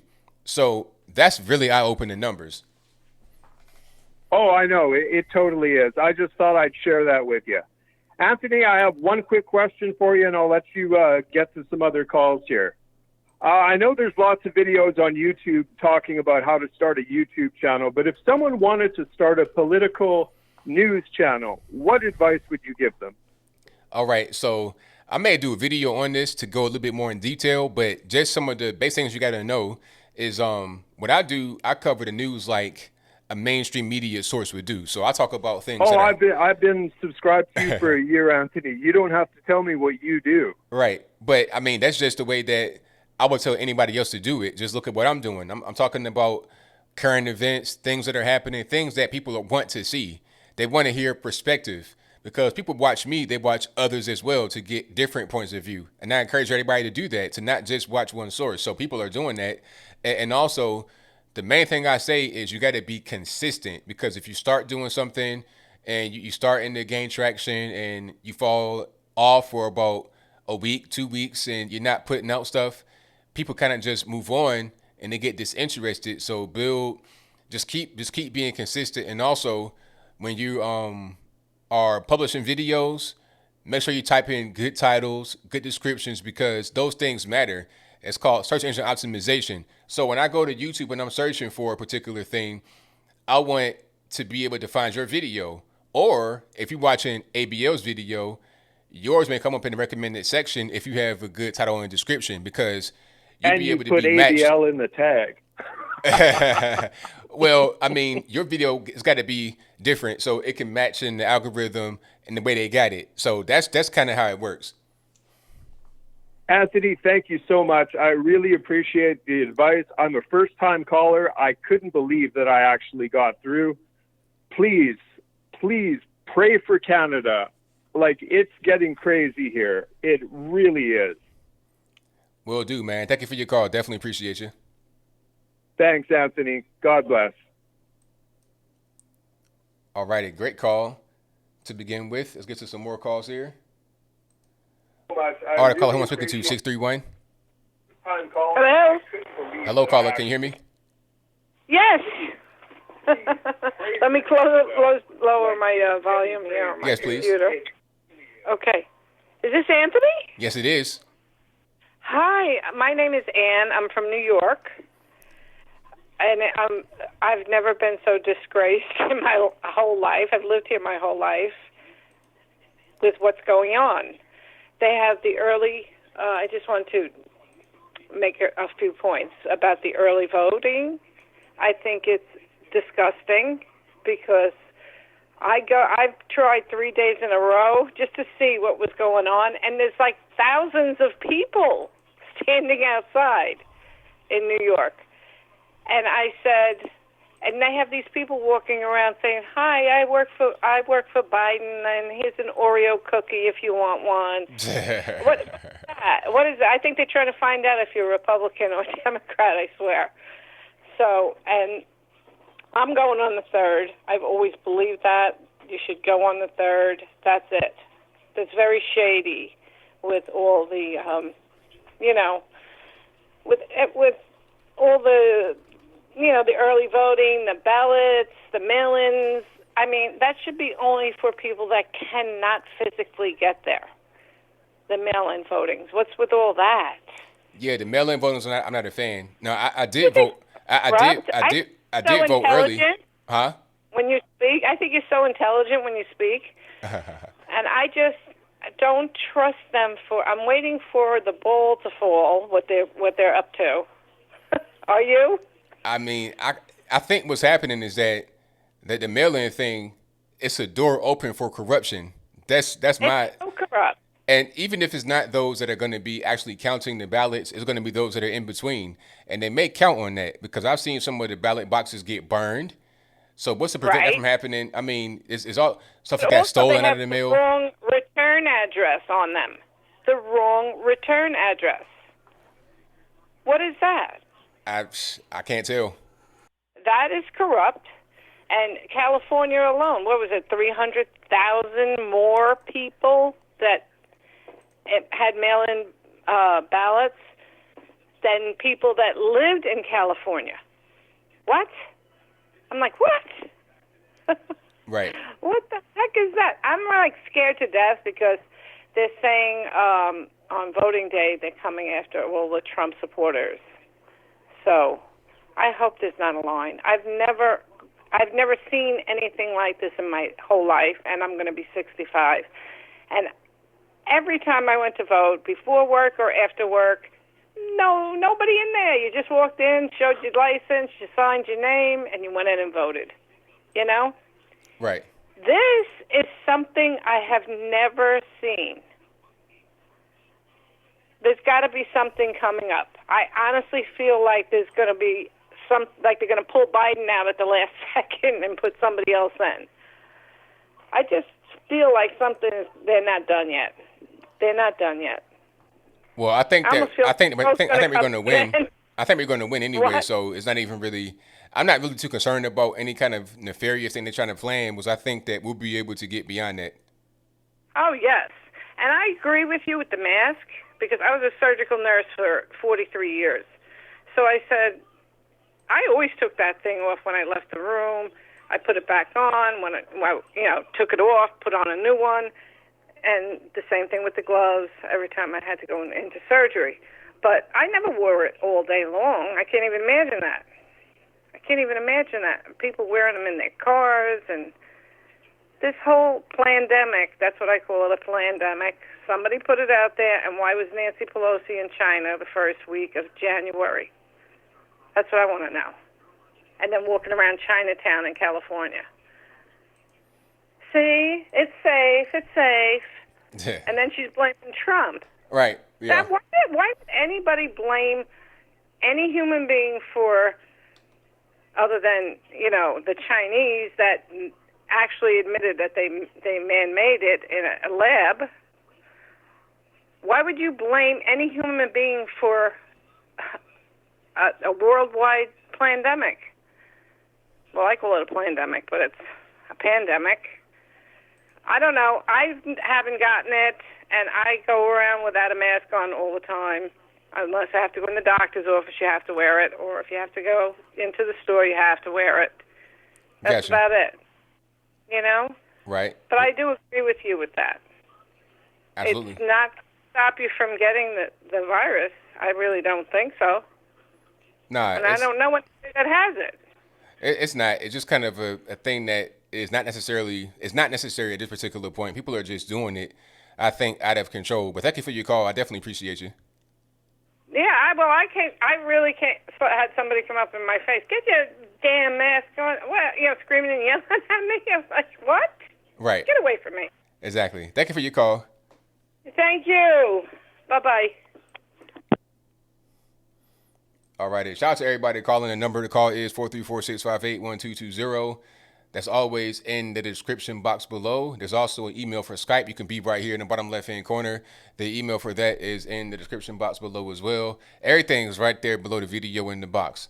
I also got my website, snail mail, email, all that is right there on the site. So y'all check it out.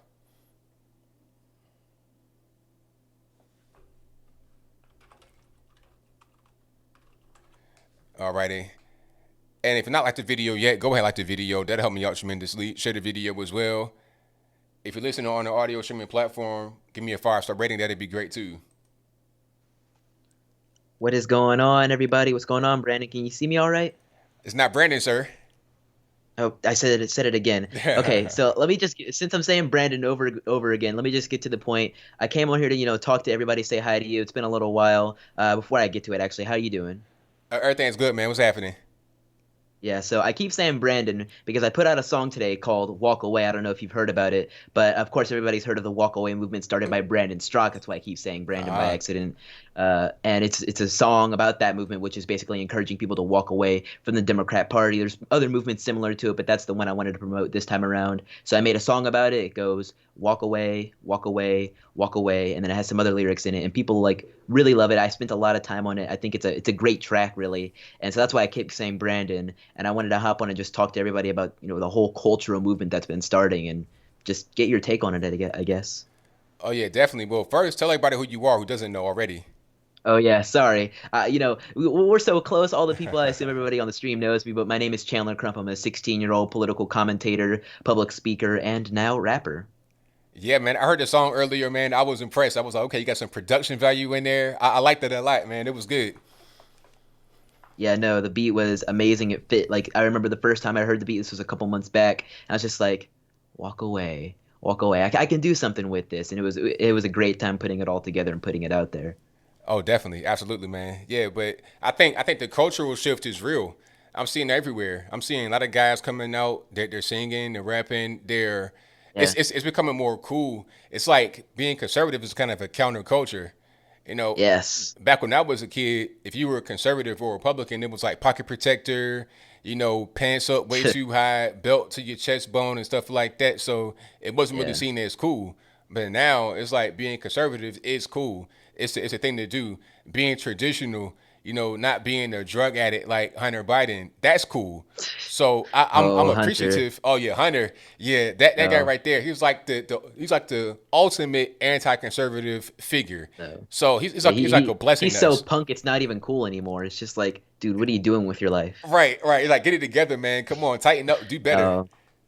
No, let's not even get into Hunter Biden, because that's a whole different mess that people probably don't want to hear some 16-year-old talking about. I'll tell you that much. I mean, people love to hear me talk about stuff, but when it comes to Hunter Biden, I'm gonna step back because I get real savage about it, and it is not pretty. But speaking of pretty things, this cultural shift movement that you're talking about, when we are sort of making it an entire cultural change, bringing conservatism back into the idea of what it means to be, cool or be outside of the norm. The political norm isn't exactly bipartisanship anymore. It's leaned heavily left because of this millennial generation, and a lot of what the baby boomers left behind as well through their parenting. We have a lot of this culture that if you're not a liberal, you're just simply unacceptable. So now being anti-political correctness, which a lot of my generation, Generation Z, is all about, we're anti-being political correct. So you can hop on TikTok if you still believe in that platform and just see the amount of us talking about, default settings, which is in reference to this whole culture of these micro labels. So it's like demisexual,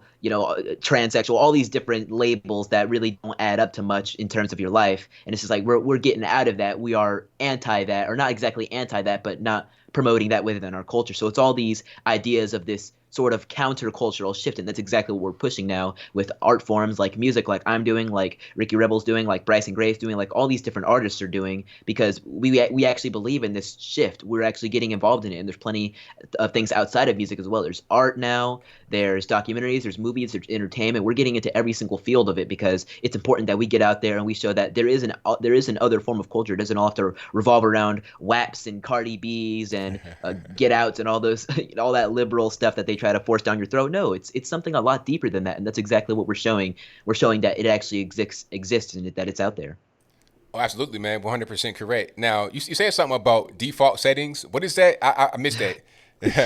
Okay, so that was a little off remark that some of your viewers might get, but basically it's this idea that you are born straight, and that when you grow, not exactly you choose to, but your environment sort of leads you down the path to becoming, like within the LGBT community, more so one of those micro labels that, one of those smaller micro labels that's kind of outside of it, where it's like, the plus at the end of it, that, kind of within that section, that realm.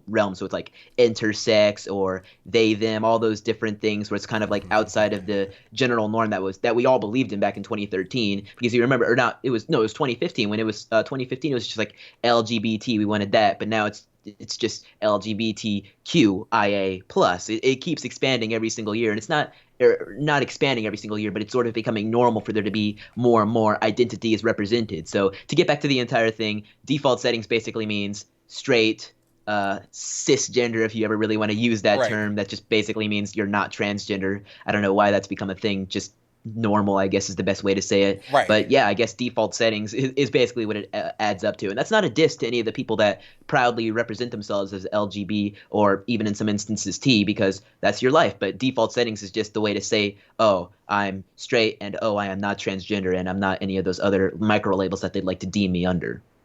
Right. Okay. That makes sense. So that's the point with that. Yeah. Yeah.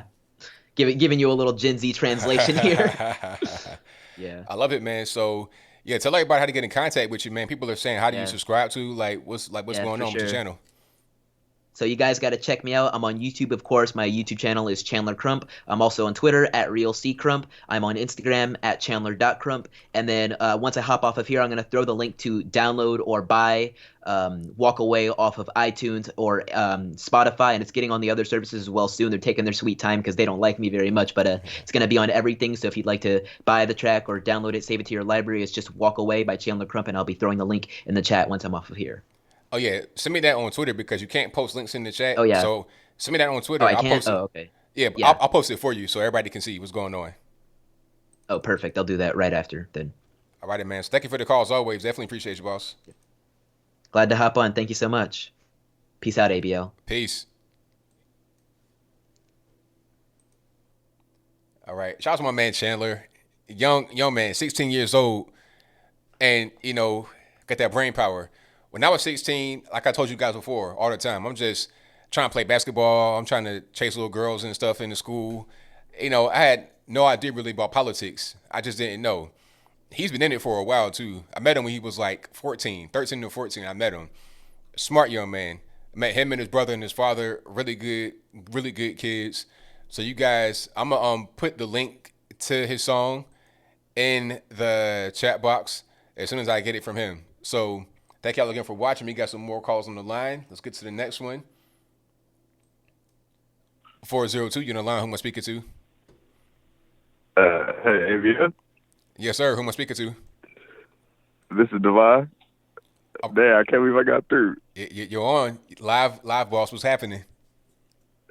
I've been watching your channel for a long time, and I just wanted to say that I appreciate everything that you do, and you really changed my mind about a lot of things. Well, I'm glad I was able to do that for you, man. It means a lot to me. Well, I guess I was wanting to ask you a couple of questions about what I've been going through or whatever. All right, go for it. First, well, I have a cousin, and we always kind of go back and forth about our views and stuff, and he just insists that, I guess TDS, like Trump Terrain Syndrome and all that. Right, of course, that happens. I've seen that a lot with family members and stuff, or friends. They got TDS and not really trying to hear you.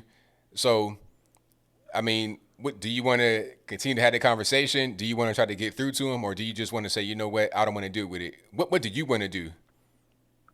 Well, I've been trying to, but he always just try to. Basically, he do the same thing that everybody else do. Like, they just continue to say the same things, I guess, like the Charlottesville thing or whatever and all that, and he just don't get over that. And he always try to say, like, he's a puppet and all this and that, and I just don't understand. Like, I just be like, I'd be trying to refer him to different things about, like, the montage about him not being racist and you, and he just don't want to hear it. I don't know. Yeah, it's hard sometimes. I tell people all the time. Sometimes with family, friends, or whatever, you're not really going to be able to get through to them. It's like talking to a brick wall. I mean, I was doing that today. I think I did okay with these conversations because, I debate on TV all the time, so this is just kind of like what I do. But even with some people, they're not really trying to hear you. If that's the case, then you can't really do much. But if you must have that conversation, what you could do is try to appeal to what they care about. I think somebody said it in the chat. What policy do they care about? Like, that's what I would say. I just ask questions. I don't really try to, preach or nothing like that or just try to convince them. I ask questions. I was like, okay, what's important to you? Like, what I asked today was, all right, what do you want from a presidential candidate? And then I make it be about them, not about the president, not about me. I make it be about them. What do you want? And then we can talk about it from there. But I'm not really trying to tell them. I'm not trying to convince them why somebody is not what they think he is. I'm gonna ask them what they want, and then we can just go about it from there. If they say they want abortion and Medicare for all and all this and that, then they already gonna want who they want. So it don't even really matter what you say. But if they want something different, then you might be able to get some kind of, make some kind of difference in how they think. But again, success rate on that is not really high. But try to get to them through that way rather than just saying why Trump is not X, Y, and Z. Right. Like I'll say, like, so if you don't want the government to have like control, then why wouldn't you vote for Trump? Like, cause that's basically what they trying to do. That's the question I always ask them. And like I always say, like he always talk about healthcare, and I say, like, so if you don't trust the government so much, then why would you trust them with your health or anything else? Like you know what I mean? Well, here's something. You could just say, because if somebody's just gonna hate Trump, it doesn't really matter. You could say Trump cured cancer, and they'd be like, F Trump, Orange Man bad. You come at them like this. Remove the politicians away from it and just ask this.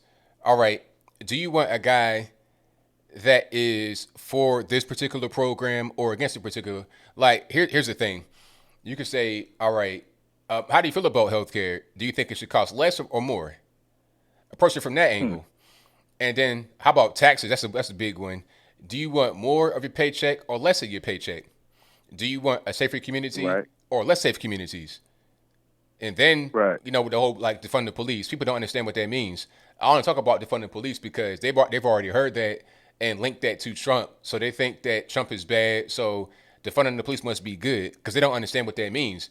I say, do you want a safer community or a less safe community? Now, if we defund the police, we've already done that in certain parts of the country, and we've had a 20%, 30% increase in violence in the black community, in the whole city as a whole. So is that what you want, a less safe community? So I approach it from that point of view. And I ask them questions about particular things. I don't try to convince them about a particular person that they already don't like. I ask them what they think about issues and keep it on that level. Man. That's crazy. You're a genius. But I don't want to take up too much of your time because I know you got more calls. But I just want to say he watches this channel called it's called Bo of the Fifth Column, and I don't know if you ever seen it or whatever, but and I don't know if you watch stuff that people refer, but it's really a trash channel, and I think that you get a lot of. I think that you would be able to debunk it a lot. You said what was that now? What was the channel? It's called Bo of the Fifth Column. Okay, I'll check it out. Okay, and I want to end on a positive note, really quick. I hate when people say, when they talk about when they say the human race, because that is it. It's the human race. The race is like a collective of all the people in the world, and then the ethnicity that would be like, wouldn't that be like, like the background or where you're from or whatever, and then your culture would be like what you do and stuff. Do you agree with that? The community is just people that are in your area. And the culture, like you said, is just what you do. It's just how there's certain kind of things that are normal in your society. That's pretty much what culture is. Right, but race is a whole as people, and I hate when people say like, oh, the African American race or this race or that race, because the race is a collective of all the people, correct? Of all people of like what you mean of. All humans or just all people of one particular race? I mean, like all people in general, in the whole world. Like, the race is the... No, that's kind of a deeper question, but I'm kind of getting long on the call. That's kind of a deep question, but thank you for the call, man. Definitely appreciate you. Okay, I appreciate you so much. Thank you for taking my call. No problem. Yes. Alrighty. If somebody got hit Charles Turner Jr., if somebody got hit, maybe they can send me their YouTube channel link. They may not have videos, that's fine. Just send me their link. They can send me their link through email, and I can unhide them or whatever that way, because I can't find them in the list that I have right here. All right, let's get to the next call. And thank y'all for joining yet again. You guys are the best audience on the internets. 301, you're on the line. Who am I speaking to? Yes, sir. Yeah, ABL, good to hear from you. Good to keep up with you, man. I've been on this news thing with you since March, man. So appreciate you keeping up with all the stories. I mean, in reality. But I'm kind of thinking that, you know, in a card game called Spades, and I'm pretty sure a lot of other card games, you have what they call the trump card. And the trump card is the card that wins the game. So, but I'm looking at the Democratic Party, and it seems like to me that one of the trump cards that they have, I mean, you got the media working hand in hand with the CIA, FBI, and working with the socialists and the Marxists and whatever going on. But the trump card, and all that's very important and extreme, how they playing this game, or who's going to be the next situation after Tuesday night.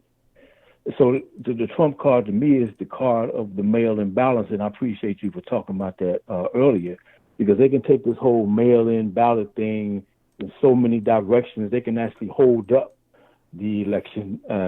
So I'm definitely want to be with you Tuesday night when you're going through your heavy analysis, man, how this game is being played, because we know that the Democrats are a party, or the Democratic leadership is a party that sell you a water pipe with holes in it. And that's why I see all these ballots. We don't know where they're going to get to, man. So I thank you for the journey, man, keeping it real and just keeping me abreast of the real situation. And hey, man, I'll be with you, man. Talk to you. Thank you for the call, man. Definitely appreciate you. Okay. Great call. Hey, you know, I can't do this without y'all, so I appreciate all y'all for watching. Whether you've been here for a long time, short time, part-time, it's all good. I thank all of y'all for being here. All right, let's get to some more calls. I'm calling on line. I'm speaking to 217. Hey, boss. How you doing? Everything's good, man. Can't complain. Hey, belated happy. You got married. I'm not sure what you call it. There's a word for it. I'm proud for you. You know, I got a better half. I'm glad for you. Hey, I had a couple of things for you. All right. Earlier, you had a really, really funny video. My God, that was funny. I mean, that was just funny. You said you posted it on your Instagram, but I'm an old guy. You understand? After we hang up, I'm going to turn on my record player. My first thing is, can you tell me where I could find that video? That's hysterical. It is on my Instagram page. I might be able to post a link. You could just click it right there and go straight to it. That's probably the best way. Well, I'm saying I'm not on Instagram. Okay, so what do you have? On your website? No, it's not on my website. It's somewhere else. All I can really do is post a link because that's not my video really. So, you know. Okay, but you can't post a link on your website or something because I'm not on Instagram. Like I said, I'm gonna play my record player here a little bit. Well, I'll tell you what though, like my website has my social media links on it. So if you go there, you'll be able to find my Instagram. You can click right on it, and it's right there. It's 2 clicks. It's easy. Oh, okay. So I don't have to have the Instagram app or anything for it. Nah, you go to the contact page, and it says social media. Instagram's right there. Click on it. Boom. You got where you got to go. Okay, awesome. Because I got to share that. That was hysterical. Hey, the other thing I had for you earlier about that truck, the black truck and the white truck. I think there was a little bitty white SUV. Yeah. I've been in situations like that before. I've always owned a larger, truck, vehicle, SUV, whatever. And you see, I don't know what it is with all the leftists, but they want to drive these little Priuses and, other vehicles. They got no business trying to push around an F-150. I don't have an F-150, but that's what was in the video. And you showed 2 videos, and between the 2 of them, that made a really good picture of what really happened, because the news said that one of the Trump supporters banged into some Biden car or something.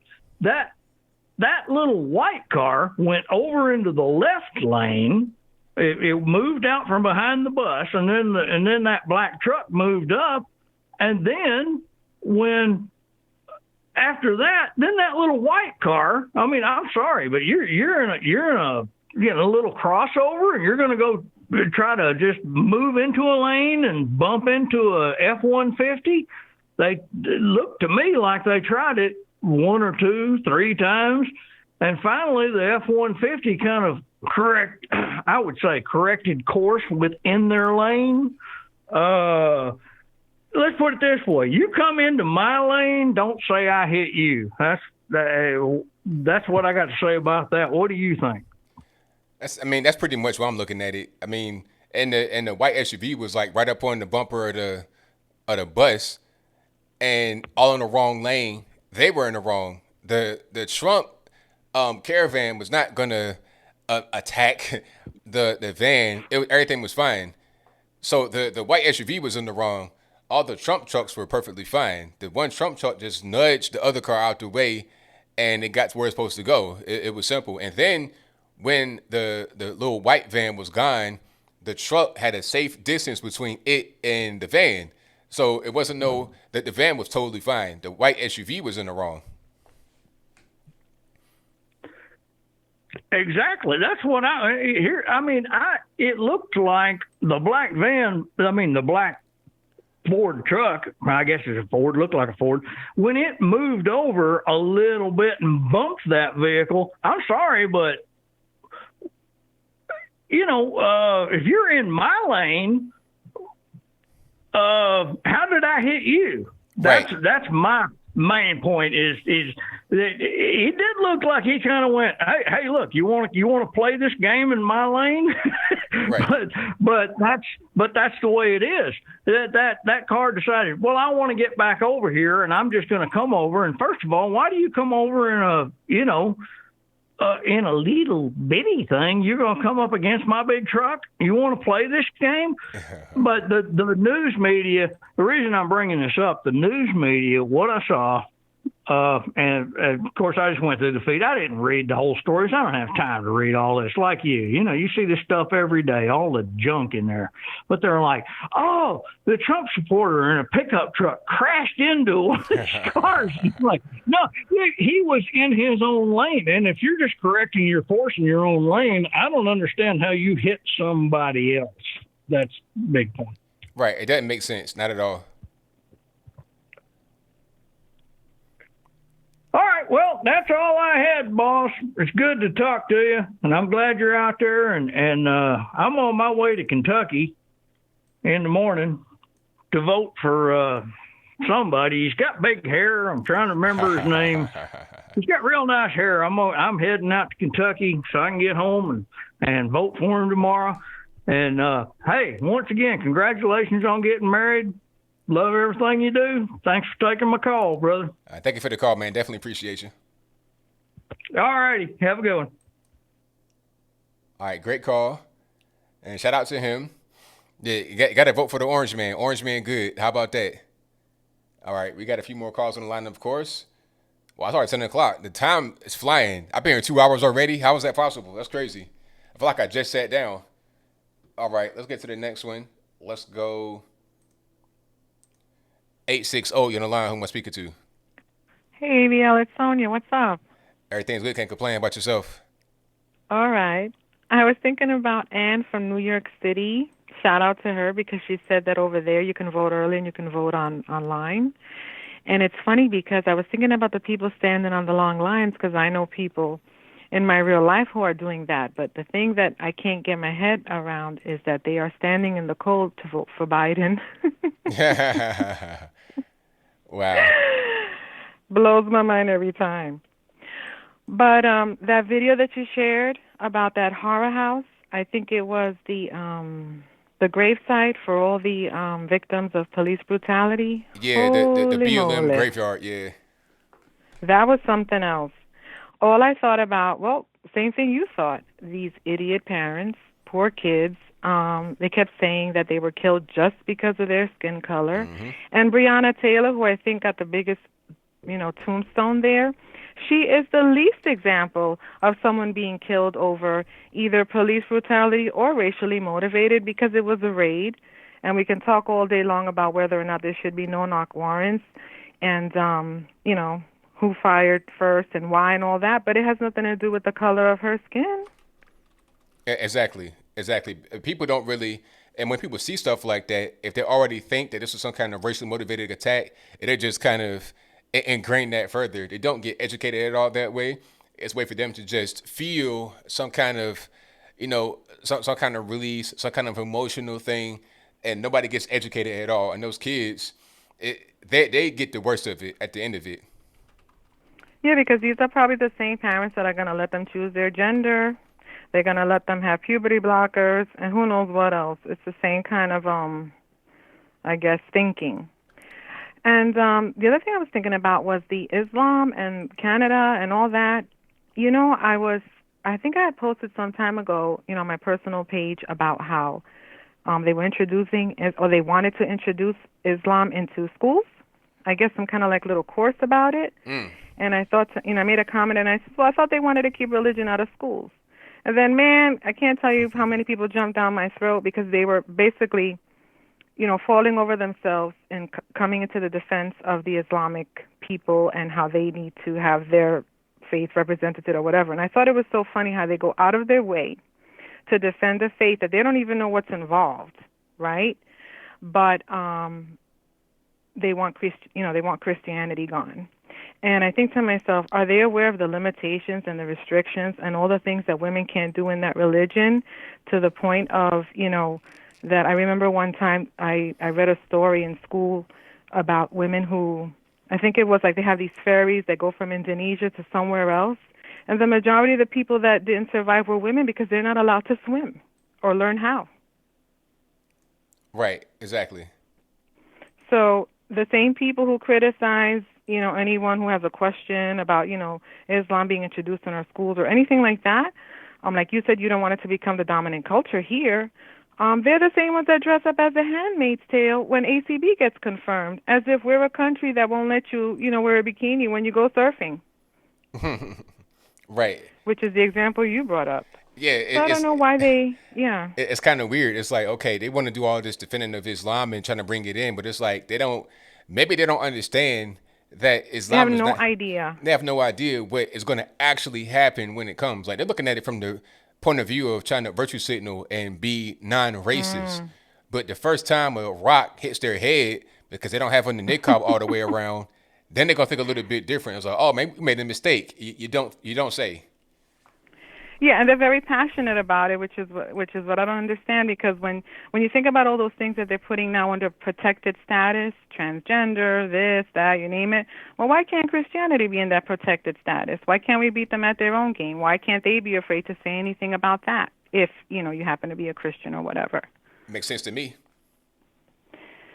And what else? What else can I think about before I go? Oh, yeah. So when you go to other countries, right, you have to respect their rules, their cultural norms. You have to act a certain way, or else you get booted, or who knows what else. You might even get thrown in jail if you even insult anything about their culture or whoever is in charge. And here you can burn the flag, and it's no biggie. Yeah, try going to China or Russia and burning the flag and see what happens. Matter of fact, try going to Iran and burning the flag. The Iranian flag has a symbol for Allah in the middle of it, and around the flag, it has the takbir, Allahu Akbar, written 11 times. So try going to just some public square and burning that and see what happens. They'll never find you again. So people got to appreciate the freedom we have over here in America and respect it, rather than just, dismissing it like it's nothing and then trying to bring in other cultures which have no freedom. It's at a certain point, it's a common sense thing to do. It's backwards thinking because about the flags, you know how they're so obsessed with identity politics, right? They want you to identify yourself down to the nook and cranny, your color, your race, your sexual orientation, blah, blah, blah. But they don't realize that our flag is our identity, right? That's what every country uses to identify itself. But God forbid you show a flag, it's like you're a Nazi. Right. Right, it's crazy. That's where we live. That's our flag here. Right. All right, well, hope everybody's safe for Halloween. I just wanted to get that in there. Have a good night. Ciao for now. All right, now, thank you for the call. You're welcome. Bye. All right, a great call. Let's get to a few more. The number to call, 434-658-1220. Again, 434-658-1220. Yeah, we got freedom over here in the States that is not necessarily a thing in other parts of the world. You got to cherish it here and respect it rather than just dismiss it like it's nothing. Okay, let's get to the next call. 608, you're on the line. Who am I speaking to? 608, hello. 608. All right. Sorry, caller. If you're calling in for the first time, be ready to answer the phone when I pick up, because there is a delay between the stream and what you're going to hear on the phone. So do not look at the stream trying to time it that way. It won't work. All right. 315 on the line. Who am I speaking to? All right. I must have not answered that one. Let's go to the next one. And hold on. I'm trying to find. Hold on. Here we go. Let's try this.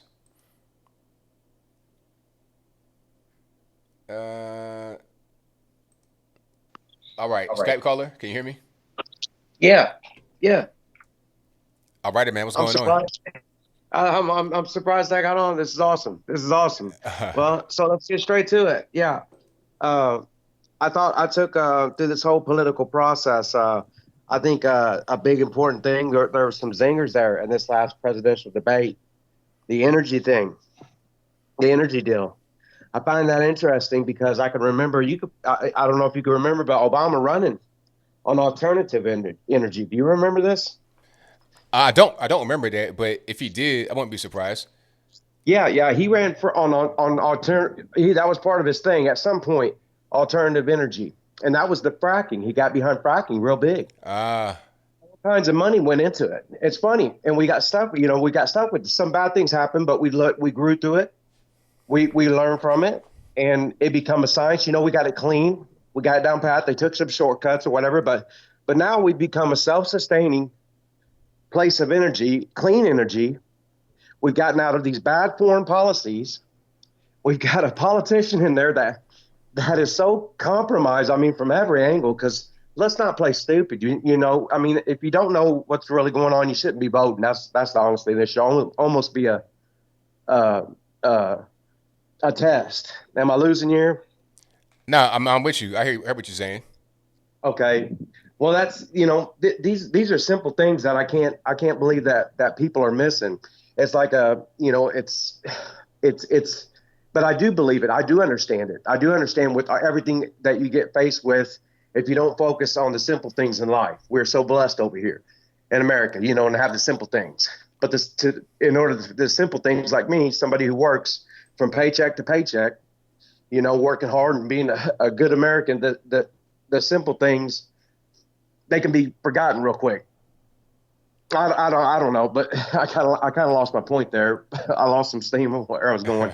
But the main thing there was the energy. I thought that was a bold statement from Biden to say that about the energy and about fossil fuels, and then talk about, I don't know if you heard him, and then he immediately talked about getting back in the Paris Accords, getting back into these foreign policies that we've just gotten out of, and we'll become, what do we become then, a slave to China? Or do we go for war? You know what I mean? If you're being logical and reasoning about it, you know what I mean? I hate to see, I see your face. I see you. That's big talk. That's crazy. But if we're being logical about it, what are we going to do here? We got a guy that's been compromised forever. We know he's compromised with China. We know this. And then we got a businessman who's dealing with what we have here good in America, what we've made good in a short period of time, just working together and working against the millionaire elites that are on TV and everybody feels like they can connect with. They can't, you know what I mean? That's not real stuff. When you look at the policies, you got to know who you're voting for. I'm a big Trump supporter.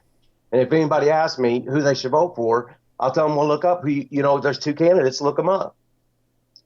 Look them up. There's, I don't know. And that's what I feel like a conservative is nowadays. You know what I mean? We have something so special. I don't feel like it should be pushed on nobody.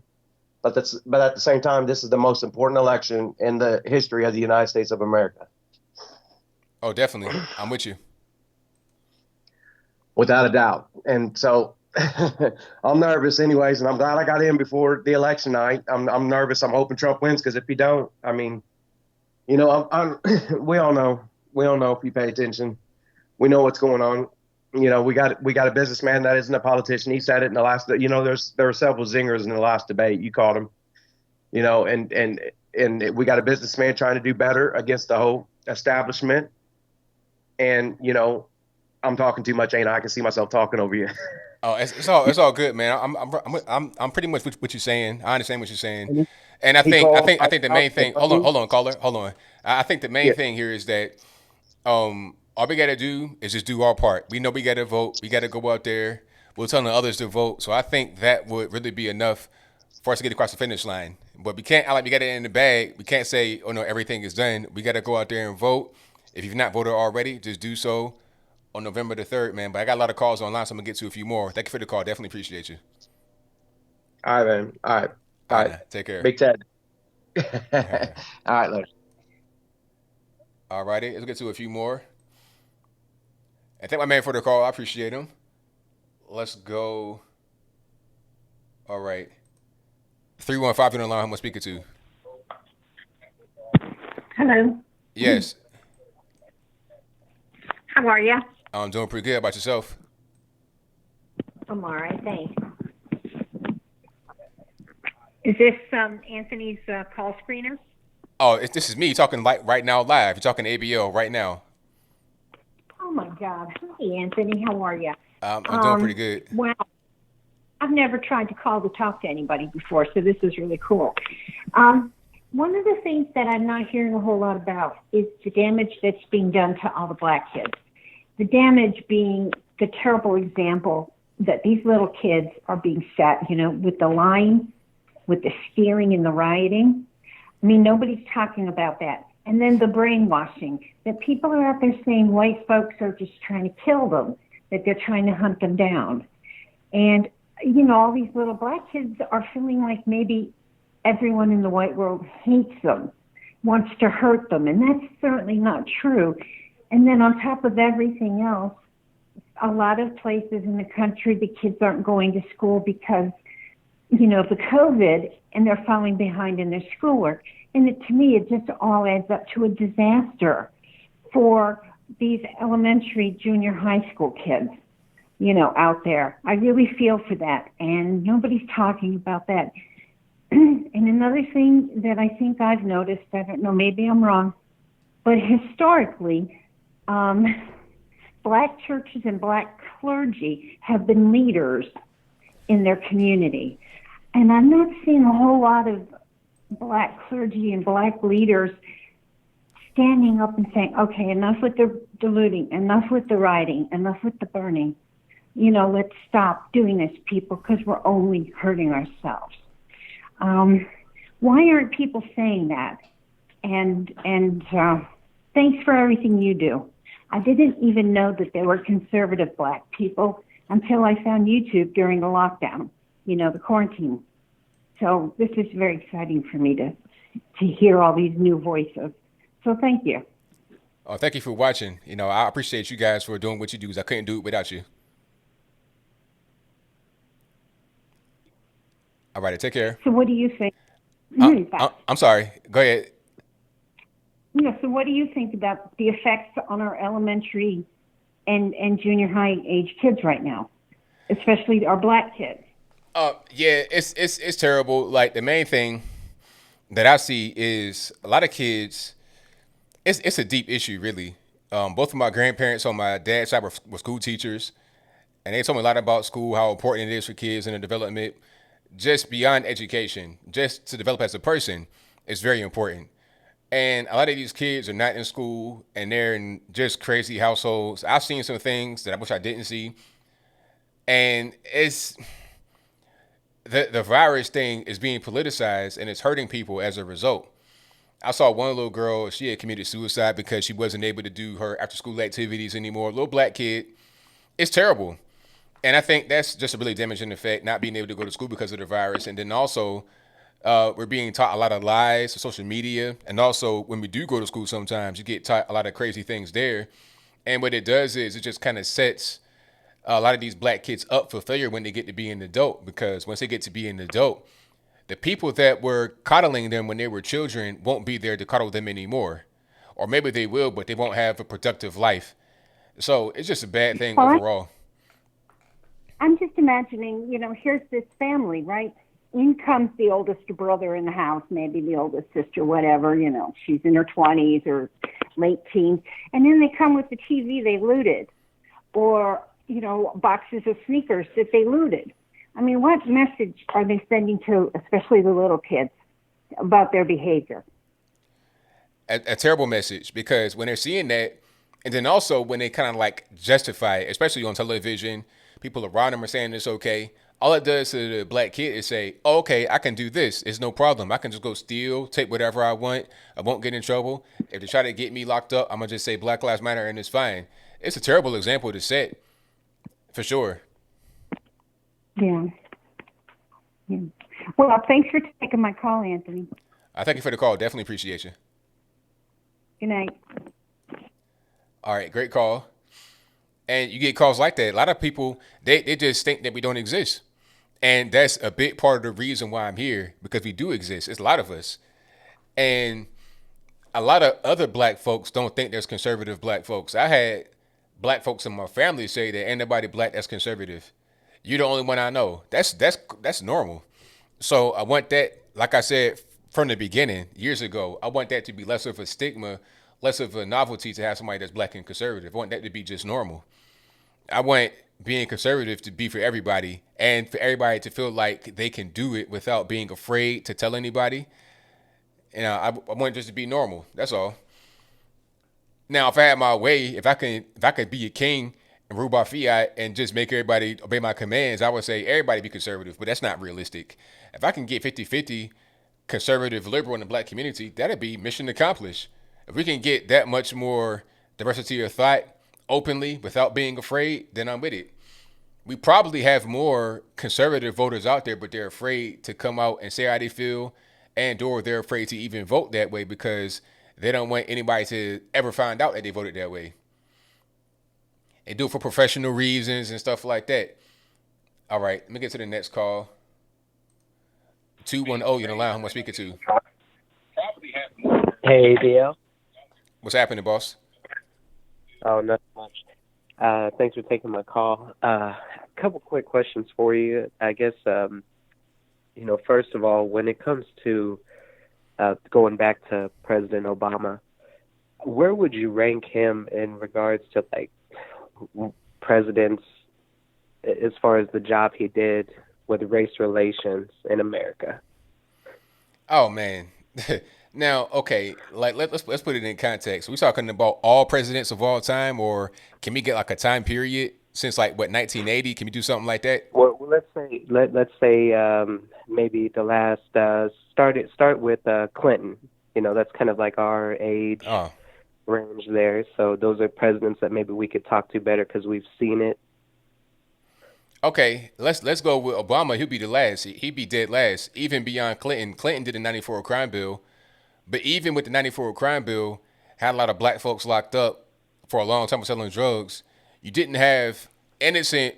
I'm talking about people that had nothing to do with nothing, get their homes burned down, businesses burned down, and all of that stuff like you had under Barack Obama. Barack Obama enabled the violence, just criminality. You had the Rodney King riots under Clinton, if I'm not mistaken. But that was nothing compared to the Ferguson and Baltimore and X, Y, and Z all over the place. He made rioting, Obama that is, he made rioting cool. He made it to be like appropriate counterculture behavior for the left. So Obama was dead last. This whole thing about, the beer summit, the cops acted stupidly, talking about Skip Gates, the professor. I think he might have been at Harvard because they thought he was breaking into his house. Well, he was breaking in, but they thought he didn't own the house. So he was terrible. Obama was terrible. And I voted for him the first time. I wanted hope and change. I wanted him to succeed. I wanted him to work, but it didn't happen. He set the races back on a national level some years. We've been making forward progress. He set that back. And I feel like under Trump, we're becoming more unified. And one point I was having this conversation with my stepbrother.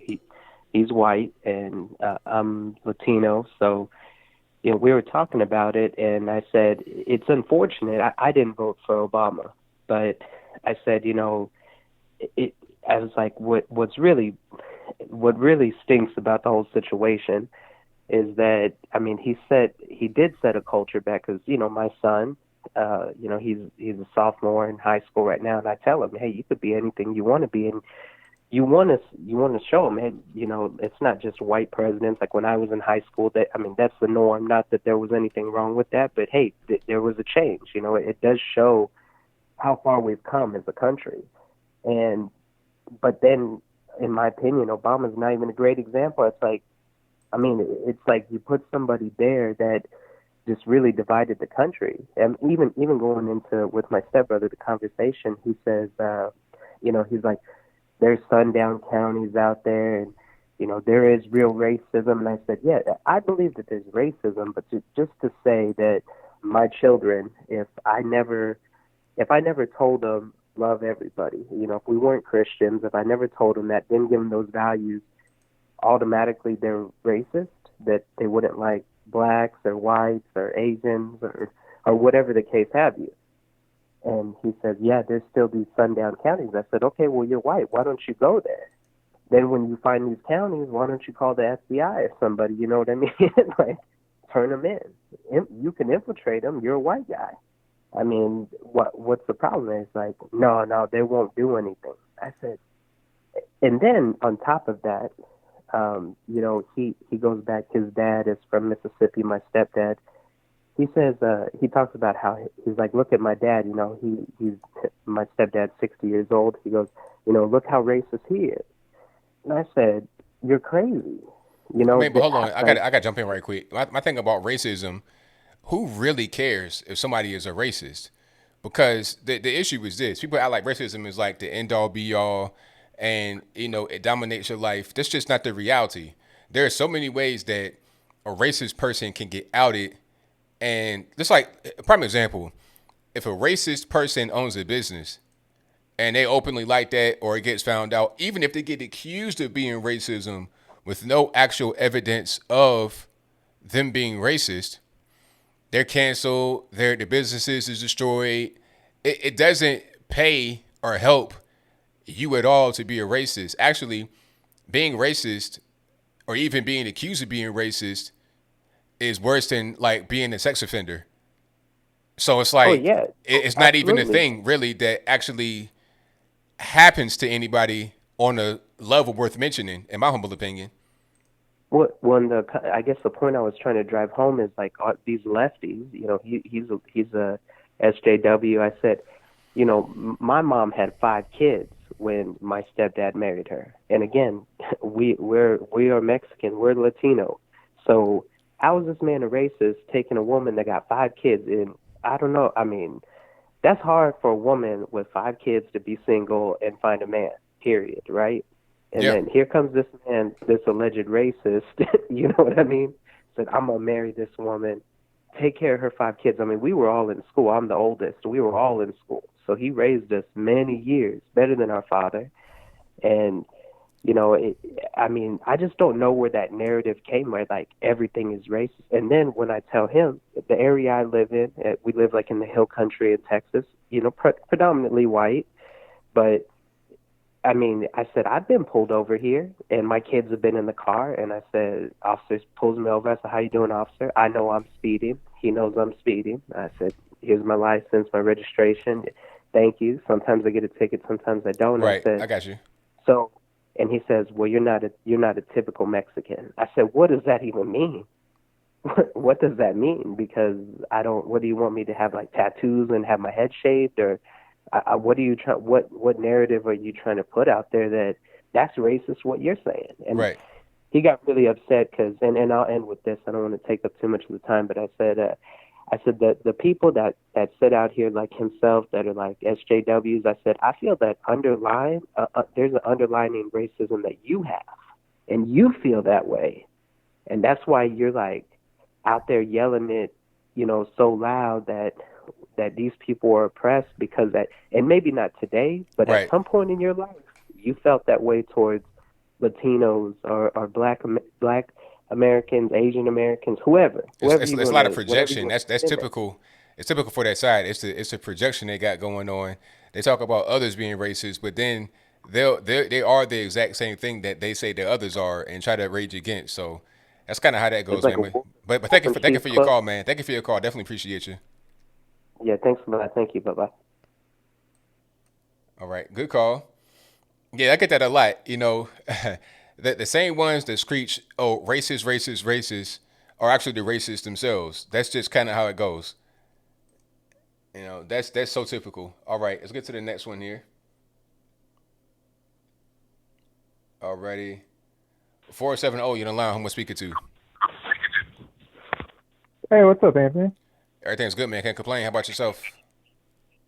I'm doing all right. I'm not sure if you realize this, but you have some people who are more on the left side of politics who watch your content. I have to be one of them. I appreciate your voice, and I try not to listen to people that I agree with on politics much, but I really like your channel and the way you view things. And sometimes you challenge my views, and I don't change my mind. Sometimes I do. So I just want to say thanks for the content. And no problem, man. Thank you for watching. I appreciate it. Yeah, absolutely. I did have one question that I've been curious about. I've been watching your content for a few months now. I found you at the start of quarantine, and I've been tuning in now since probably about March or April. I was just wondering, one of the things, I think you even said it in this phone call, in this stream during one of the phone calls, that when the people, some of the police brutality and shootings and stuff, it has nothing to do with the color of their skin. One of the ones that comes to mind, I think, is Rayshard Brooks in Atlanta, which happens to be where I'm from. And one of the things that he did was he took the police's taser, and the cop shot him, and people are like, well, he shouldn't have taken their taser. But in June of this year, in Bethlehem County somewhere. I'm trying to figure out which state it is. I have it pulled up now. Pennsylvania? But excuse me? Is that Pennsylvania? Yeah, I believe so. I'm trying to figure out. Well, I'm not sure. I can link you. I can send you this article. Sorry, I should have been more research because I didn't think I would get through, so I'm just pulling it up really quickly. But there in June 12th of 2020. When this was, a man who swung a knife at Bethlehem police 2 years ago during a mental health crisis was also accused of scuffling again with officers Tuesday night. So he also swung a knife at police a couple years ago, and then this year what he got accused of is taking the police's taser. This man happens to be white though, and they never used a gun; they just pepper sprayed him. So that's why I'm wondering: do you think race really never comes into play when it comes to these police brutality issues, or sometimes it does and it's overblown? I was just wondering what you would have to say to that. And then I had one more follow-up question. Well, I don't know about never, but I think in the cases that were in that BLM graveyard, that the object of race was not proven. And then as far as the whole thing about the guy with the knife, I mean, that's just kind of that's one example. I'm sure I could find more examples of guys that had used knives and everything else. I know guys personally that then shot at the police and didn't get killed, went to jail, got locked up, and came home in a short period of time, less than some other guys that actually, that might did a white collar crime. So it all depends on the situation.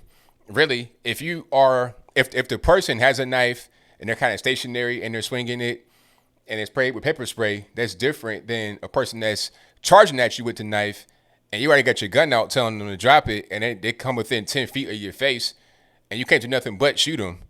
So it all depends on the situation. Right. It all depends on the circumstances. Each case is different, and I judge each case on the case-by-case basis. Gotcha. And then my other question would be, well, let me preface this question with, because I don't want to make an assumption of being correct, but one of the reasons that you back Trump you've landed more on the right side of the spectrum of politics more than the left side as you used to be. Would one of the reasons be that you want to go back to the Constitution? Am I correct in saying that? I'm not sure what you mean. That's kind of a broad statement. Yeah. Yeah, you're right. I hear a lot of people are saying, well, Trump is saying we need to make America great again, right? That's the whole thing. We need to make America great again. And one of the aspects of that would be we've lost, like the Constitution, this document that upholds our country, we've lost sight of that. So one of the ways to make America great again is to go back to the Constitution and enforce and endorse the Constitution. Does that make more sense? That is part of it. Yes, absolutely.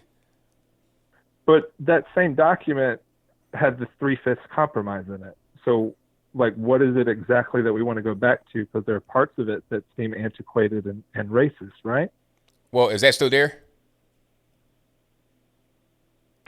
Oh no, there was an amendment made to it. Okay, so I mean, I'm not really sure. Why would if it's not there anymore, then why bring it up? No, because make America great again. Like, when was it great? Because people talk about like the forefathers, 1700s, and the amendment is part of. I would assume when these amendments, the later editions, that's what we're doing now. Like that's what our country is now. That's what America is now. So when people say make America great again, we need to go back to the foundations of the Constitution.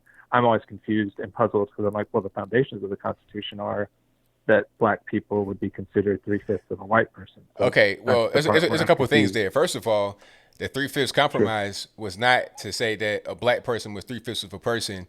That was for census purposes, so you couldn't have a whole bunch of slaves and then count them as people to get power in the government for representation purposes. That's one thing, but beyond that, that's not there anymore. We've been able to advance as a society. I kind of saw where you were going from the beginning. That's why I said it's part of it. So the thing is, okay, Constitution, you have that. Now, there are certain core elements of the Constitution that we can all agree on. You know, freedom of religion, freedom of speech, right to bear arms. I don't know how you feel about that. But those are some of the main things. Now, there are some idiosyncrasies that have been changed over time and amended, and that's fine. But we got to get to the first part of being able to adhere to what is in the document now rather than trying to, discredit it. Let's try to actually work with it first, because what's happening now is that we're totally ignoring the Constitution in certain states, like California, where it's nearly impossible to get your weapon and your ammo. They're making it hard for you just to be able to defend yourself as a normal citizen. So we got to get to actually following the Constitution, especially its core tenets, rather than looking back on things that aren't there anymore and trying to throw it out because it started in the way that it is not now. And the way that it started, you could see it as racist in certain aspects. Does that make sense?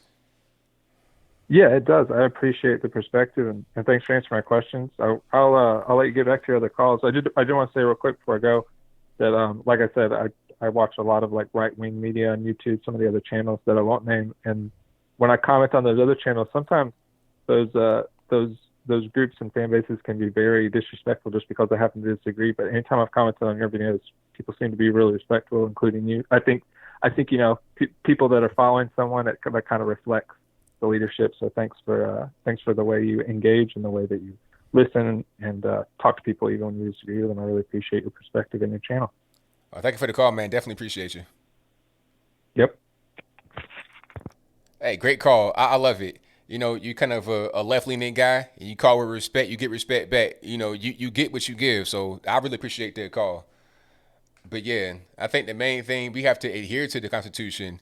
We gotta try to actually follow it. You got people that are trying to just, set it on fire, especially over there on the left coast, California. I mean, good night. One of the main things is the Second Amendment. That's like, it doesn't even exist. And I think that all Americans should have the right to defend themselves. Alrighty, let's get to some more. 919, you're on the line. Who am I speaking to? 919, hello. ABL, this is Terrence Boykin. Alrighty, what's going on? I just wanted to say thank you for what you do. You might not be able to convert the masses, but you have helped in converting one. Quick story. I've got an ex-girlfriend that was a diehard Democrat. And when we would sit and have conversations, I could see her eyes kind of glaze over when I talked about the reality of what's happening. We regained communication maybe a month or so ago. And now, I'll just put it this way. I took her to vote on Tuesday. For the first time in her life, she voted Republican. Love and when it. we sit, yes, sir. Yes, sir. We go to have lunch. We go to have breakfast. She's telling me what's happening. And one of the people that she references, she always says, I love ABL because he does not get emotional. He just tells you what is truly there. I love it. That's so I great. want to say thank you from North Carolina. No problem, man. Thank you for the call. Excellent. See you. I love it. I love it. I just, all I can do is be me. So if I've been able to help you in your life, then, hey, thank you for just listening and having an open mind. I appreciate it. All right, let's get to some more here. 208, you're on the line. We're speaking to 208. Hello. Yes. Because he does not get him. Can you hear me? How are you? Happy Halloween. Oh, thank you. Off. Thank you. Thank you for, I just want to start off by saying thank you for all you do and all the research you do. It's very informative and helpful. I never was interested in politics until just until recently when COVID hit. But it really got me interested in what was going on in the world and in our country because I hadn't been interested in, and like most people, I was interested in living my life. Wasn't really paying attention to what was going on. And then when I looked and seen what was going on in our political sphere and the news and everything, I was shocked. I couldn't believe it. And then I just happened to see one of your videos. I'm not sure how I came across it, but I think it was just connected to one of my friends online. And I was shocked within the last, let's say, 5 to 10 years, how the news organizations have just become nothing but propaganda machines. And I remember you put a video on not too long ago with Giuliani and Kennedy. Do you know what I'm talking about? Yeah. Yeah, and that was really disturbing. And I just wanted to, I guess, get your view on, I guess, what's going on with our media today and how dangerous this is in our country.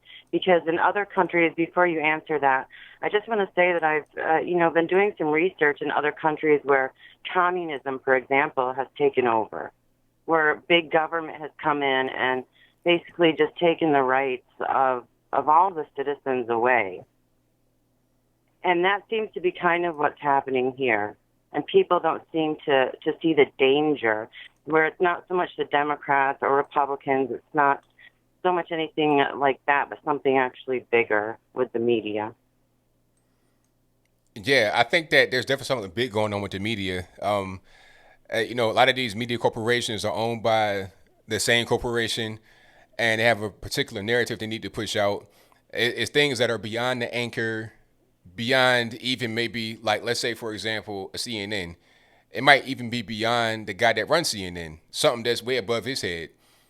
And that's why I like a lot of independent media or even local TV stations, because they don't have this big monkey on their back of, trying to appease these big investors, big donors, big tech, big everything. They have to appease them to put out just a filtered message for the general people. So the independent people don't have that. People like me and others, we can just talk about what's going on and be totally honest, not thinking about other interests aside from just reporting news the way it is. That's interesting you say that. Do you know Chris Cuomo, for example? Yeah. When he was talking to his brother Andrew Cuomo, the governor, when he came down with COVID-19 or whatever, when he was dealing with that, he was actually, one of the times he was talking to his brother because they talked every day. It was some kind of joke. But anyways, he actually mentioned in one of those videos that he didn't really like his job and that he felt bad about what he was doing. It wasn't very fulfilling. And it was just interesting because I didn't see anybody else like talk about that or pick up on that later on, once he came back, because he's a pretty good hardball, on CNN and, but I just wonder how much they actually enjoy what they do now that you mention that. Probably not much. I think that's part of the reason why they don't like us, the guys that are online, because they wish they could be doing what we're doing. And a lot of guys are trying to do it. People like Keith Olbermann, he's pretty much become a YouTuber at this point. He's trying to be like us because maybe he realizes he can't say exactly what he wants to say on mainstream media because they're just, they've reached a particular goal. They've reached their dream, they have their dream job. They're working in Fox News, CNN, ABC, etc. And they feel like everything's great, everything is fine. And then they get a meeting with their producer, with the head honcho, whoever, and they're saying, hey, I need you to say X, Y, and Z, nothing else. Then it becomes just following orders, not having any kind of your personal, your moral center on any of the content. So it becomes unfulfilling. You're just a drone. And it's really unfortunate for them, but that's part of the game that they signed up for. It's true, but it's hard because we've seen like, what was it, Greenspan? He just quit his job at the news. What was it? Do you know what I'm talking about? What was it? Greenspan. It was. He quit his job at the newspaper. He started himself. The Intercept. I think it was back in 2013. What was it? The Intercept. Yes, The Intercept. So, I mean, he took a stand, but you see what he had to do in order to take a stand. He, like you said with Olbermann, he had to actually leave the company he started. So it makes you wonder who it is they're answering to. Is it their investors? It just seems very, very sinister, and I think people really need to start thinking about that. Absolutely. Well, I guess that's about it. Thank you for your call. Definitely appreciate you. Okay, thanks. Have a good day. Bye. All righty. And she was talking about Glenn Greenwald. He left the Intercept. There's a whole big letter about this. If you search, I searched the internet, the Intercept, the Intercept quit on Google. And the second result that came up is my resignation from the Intercept. So there's a whole letter that he wrote about this. Like, it's a big, long op-ed. You understand? And yeah, you got to check it out. I've not read it yet, but I hear that it's pretty good. I'm going to read this just first little passage or the subhead. It says, the same trends of repression, censorship, and ideological homogeneity plaguing the national press generally have engulfed the media outlet I co-founded, culminating in censorship of my own articles. So here's a guy that's talking about, all the things that's happening in the mainstream media. They're censoring and they're curating particular things. They're leaving out certain things. That's made his own articles on a paper that he co-founded get censored. How's that happening? It's like, this is my paper. You censoring me on my own. It's just crazy, but this is what it is. Matter of fact, I'll put a link to this article and/or op-ed and letter in the chat box so you can see what's going on. Greenwald's letter. And let's get a colon right there. There we go. Boom. All right. I guess there's some more calls. All right, call you online. I'm speaking to 757. Yeah, Mr. Logan. This is Chesapeake here. All righty, man. What's going on? I just want to say hello from you old stomping grounds. Yeah, Chesapeake. I know all about Chesapeake. Yeah, listen, this is actually the first time I've ever called in. You're a hard man to get a hold of. But I do appreciate your content. You and Officer Tatum and Jericho Green all have different styles, but you bring the truth. I appreciate that very much. Ain't no problem. I did have a question for you, though. Okay. Let's say the world ends and Biden wins. Now, my question to you is, how is the media, because we know how they are, going to react to Trump? Because you know Trump's not going to go away. He's still going to be out there. And he's their number one rater. So they're going to have to cover him. So in that unfortunate scenario, how do you see that playing out? That's a really good question. It all depends on what Trump does, really. I mean, is he going to just be making comments here and there? Is he going to be a permanent fixture in D.C.? What is he going to do? It all depends on what he does. If he goes out like once a week and sets up a rally. Hey, he could do that. And they got to cover it, because if they don't cover it, then it's just... He brings the media. He brings the revenue. Right, exactly. So if he's still continuing to kind of like have rallies and help candidates and really be politically involved, they got to cover it, because what they want to do is try to discredit it. And you can't discredit a thing that doesn't exist. If they don't cover it, then it doesn't exist. So they got to still cover it, and the money's still going to be there. And a lot of these people that have been hired over the past 4 years rely upon that money. So, yeah, they still got to cover them. And I think what might happen is the business model that they've created will make it to be where they cover Biden and Kamala Harris less than Trump.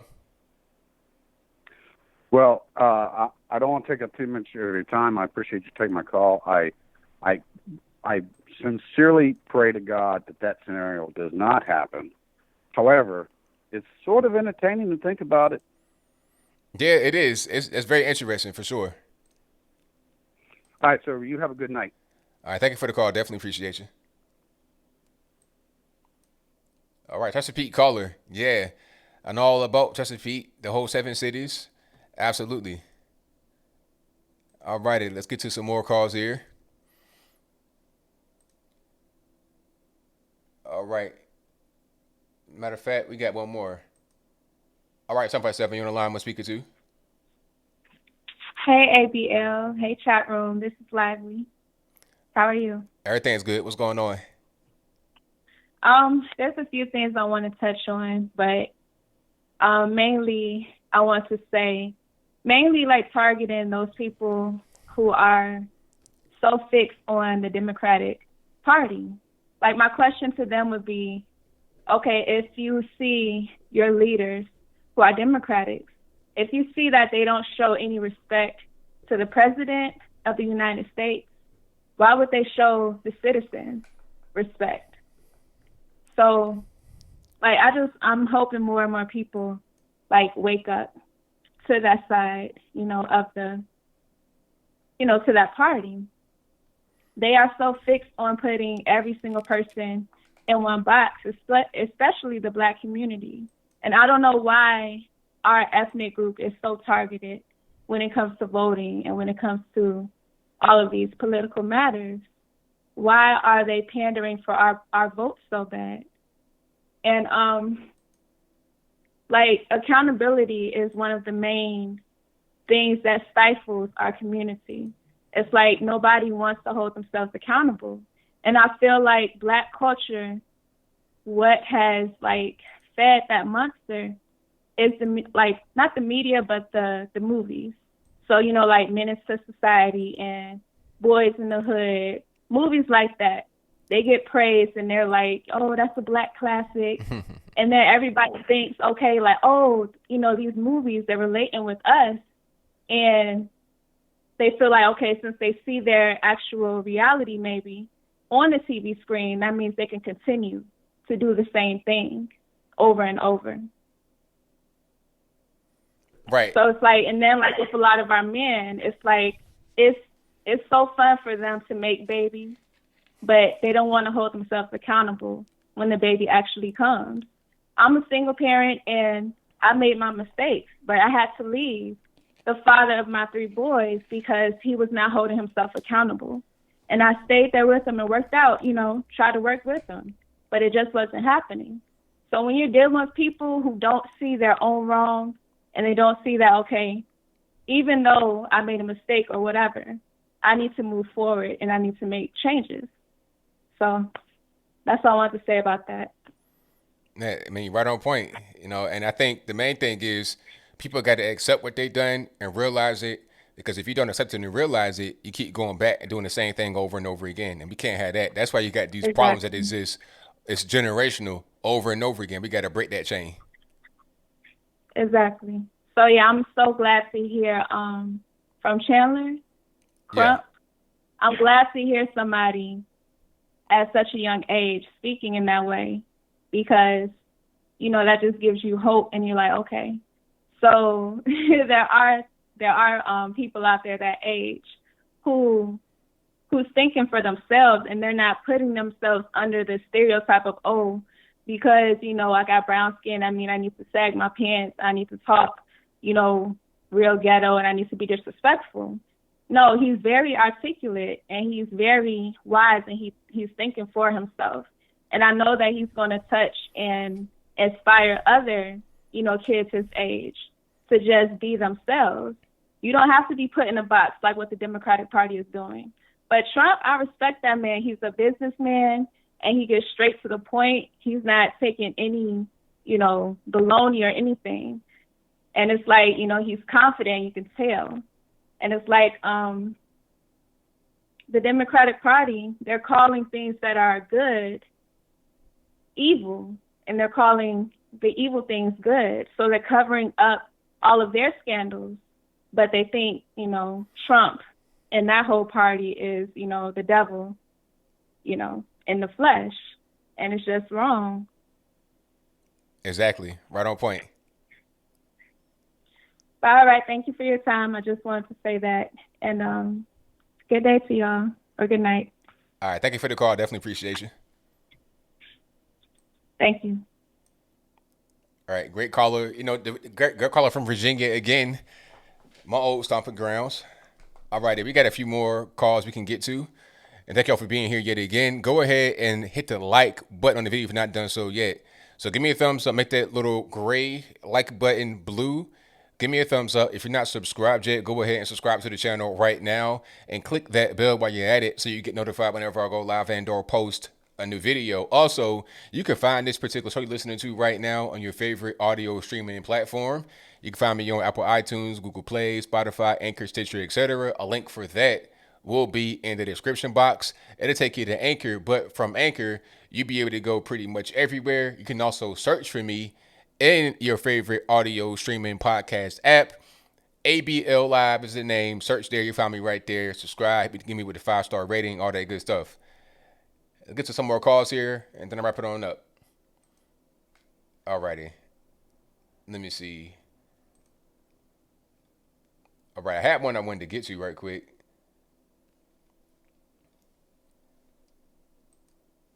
Five 3 0, you're on line. I'm speaking to. This is Thomas in Minnesota. All righty, what's going on? Hi, ABL. Good to talk to you again. I just wondered if you had seen any of the early election results coming in right now from Florida and Ohio. I had looked at them myself, and I don't like to make predictions so much, but Democrats are underperforming very, very badly in Florida right now. The theory was behind the big mail-in voting and early voting campaign was that Democrats were going to build up this big lead running up to Election Day, whereas 70% of Democrats have said they plan on voting by mail or voting early, where only 25 to 30% of Republicans have. So as of right now, Trump is actually leading Biden in Miami-Dade and Palm Beach counties, two counties that Hillary Clinton won by 30 points back in 2016. And right now, the statewide lead for Democrats in Florida is down to only 150,000 votes. It was 88,000 votes on Election Day last time, and Trump ended up winning the state by 113 votes. So technically, Trump has already passed that threshold. And there's going to be a swarm of Trump voters that show up on Election Day. So I don't say I know exactly what's going to happen right now, but Florida is becoming very problematic for Democrats. And Politico actually did an article yesterday talking about they're beginning to panic there because they are just not getting the turnout for Biden in Miami-Dade County, which is the largest county in the entire state, in order to win there. And Republicans are trouncing Democrats in Ohio right now. They are trouncing them. They have a 6-point lead statewide there right now. If those two states fall, as far as I'm concerned, the election is over. You do not win elections when you lose Florida and Ohio. It just does not happen. Because if you have not convinced voters in either of those two states, you probably have not convinced voters in Wisconsin, in Pennsylvania, and a whole bunch of other states as well. So if you look back throughout history, no candidate for president has won the White House losing Ohio since 1960 when John Kennedy, a Democrat, did it. And that's probably not happening again. And one more thing, Pennsylvania, in Philadelphia right now, Trump is polling 25% of the vote in Philadelphia right now. He won the state with only 15% of the vote back in 2016. Right now, blacks and Hispanics are breaking for Trump in a big way.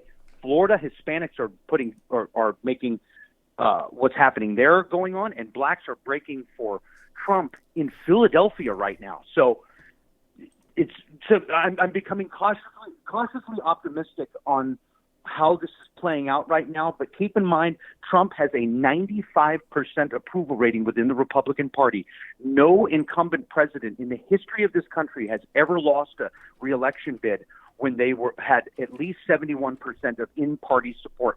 Presidents lose reelection bids when they lose their base, and Trump clearly has not lost his base. Wow, those are some great numbers. Now, the question is, where are these numbers at that you're seeing? I want to see them so I can look at it and just keep it updated. Mm-hmm. Sure. You can actually go to there is a website that the state of Florida is showing with the total early and mail-in vote tally so far. Again, it shows Democrats up about 150,000 votes statewide there right now, but that's not enough. They would need to run up the score to have an insurmountable lead that the Republicans cannot pass on Election Day. Because, again, only 25% of Republicans have voted. And the way it's going to turn out on November 3rd, most of the Democrats have only blown their wad. I mean, they have mostly all voted up to this point. So this could be very, very problematic for them. But there is a website where you can see the vote tally in Florida thus far. And I forget, there is data for it, but Ohio Republicans currently have a 6-point percentage lead in early voting in Ohio. This is just the opposite in 2016. Hillary Clinton had a 6-point percentage lead on Election Day in that state in 2016, and she still lost. But there's a channel. There's a guy named Dr. Jonathan Turley. He has a YouTube channel, and he does daily updates on this thing, and he shows all the data and everything. But you can look at the Politico article. There's a Politico article where it says that panic is beginning to set in for Democrats in Florida. It says something, a Democrat representative there said, we need to do something to stop the bleeding right now because we're just falling badly behind in Miami-Dade and Palm Beach County. So the information is there, and the Politico article is very easy to find right now. And the Politico article does go through all of this data, but it actually is looking good. There is just historical perspectives here. I think outside of all the data, there are very important historical perspectives right now. Incumbent presidents do not get removed from office very, very often. And when they do get removed from office, it's because they have lost their base of support. Trump's base has grown. It has not gone. Trump is polling at 95% approval among the Republican Party right now. The last two incumbent presidents that lost their reelection campaigns, Jimmy Carter and George H. Walker Bush, both had approval ratings, in-party approval ratings, well into the 60s at that point. But according to the data I saw, and the guy I saw who was talking about this data, no president in American history has ever lost a re-election bid when he had higher than 71% in-party approval rating. So, and Biden is this sort of Washington stooge, electable type candidate where you don't really have any message other than hating the incumbent. This has never worked. We have seen this sort of scenario, this sort of campaign play out many, many times before, and it has just never worked. So, I can't say for sure Trump is going to win, but I would be absolutely shocked if Trump was not reelected on Tuesday. Oh yeah, definitely. If he loses, then you know it's something fishy going on, because like you said, the incumbent almost never loses, and if they do lose, it's because they lost the base, and he's not lost the base at all. He's actually grown the base. I've seen it grow over the years, and I don't see any kind of enthusiasm or base growing for the Democratic Party on a national level. So I think you're right. Yeah. And if you want to talk about how skewed these polls are, if you ever needed any more reason to talk about how skeptical these polls are, I live here in Minnesota. Minnesota is the most liberal, hardline blue state in this entire region. The polls, as of just about a week ago, said that Biden only had a 4-point lead in Minnesota, yet he had a 9-point lead in Wisconsin.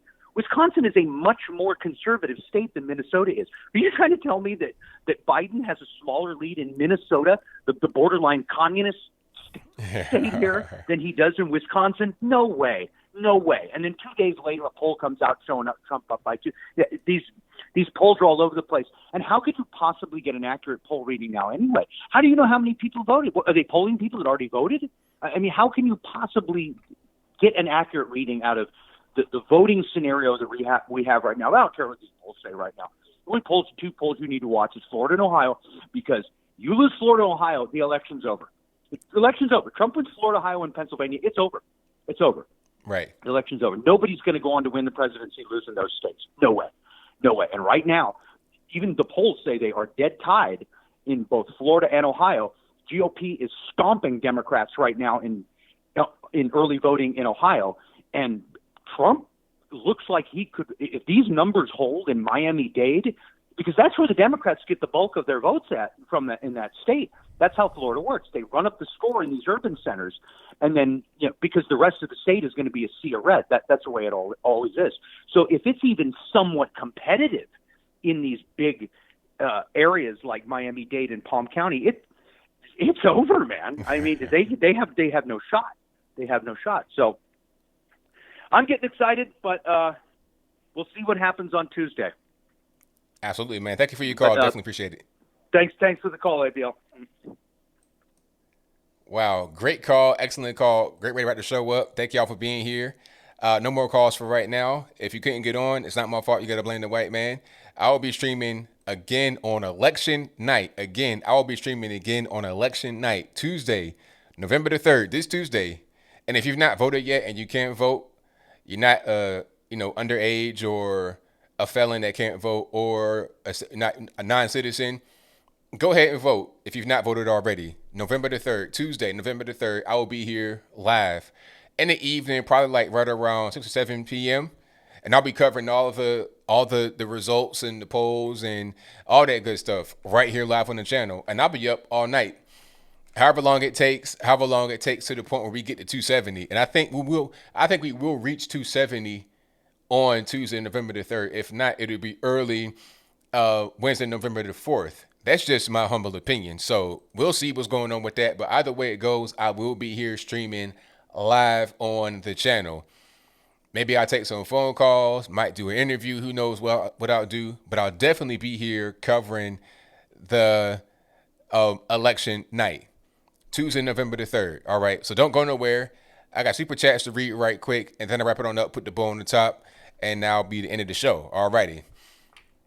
So shout out to my man that just called about the statistics. Go to Politico, Politico, Politico.com, and check out the information right there. Matter of fact, look up the article. It says, "We've got to stop the bleeding. Democrat sound all over Miami." A quick point about Miami and urban centers.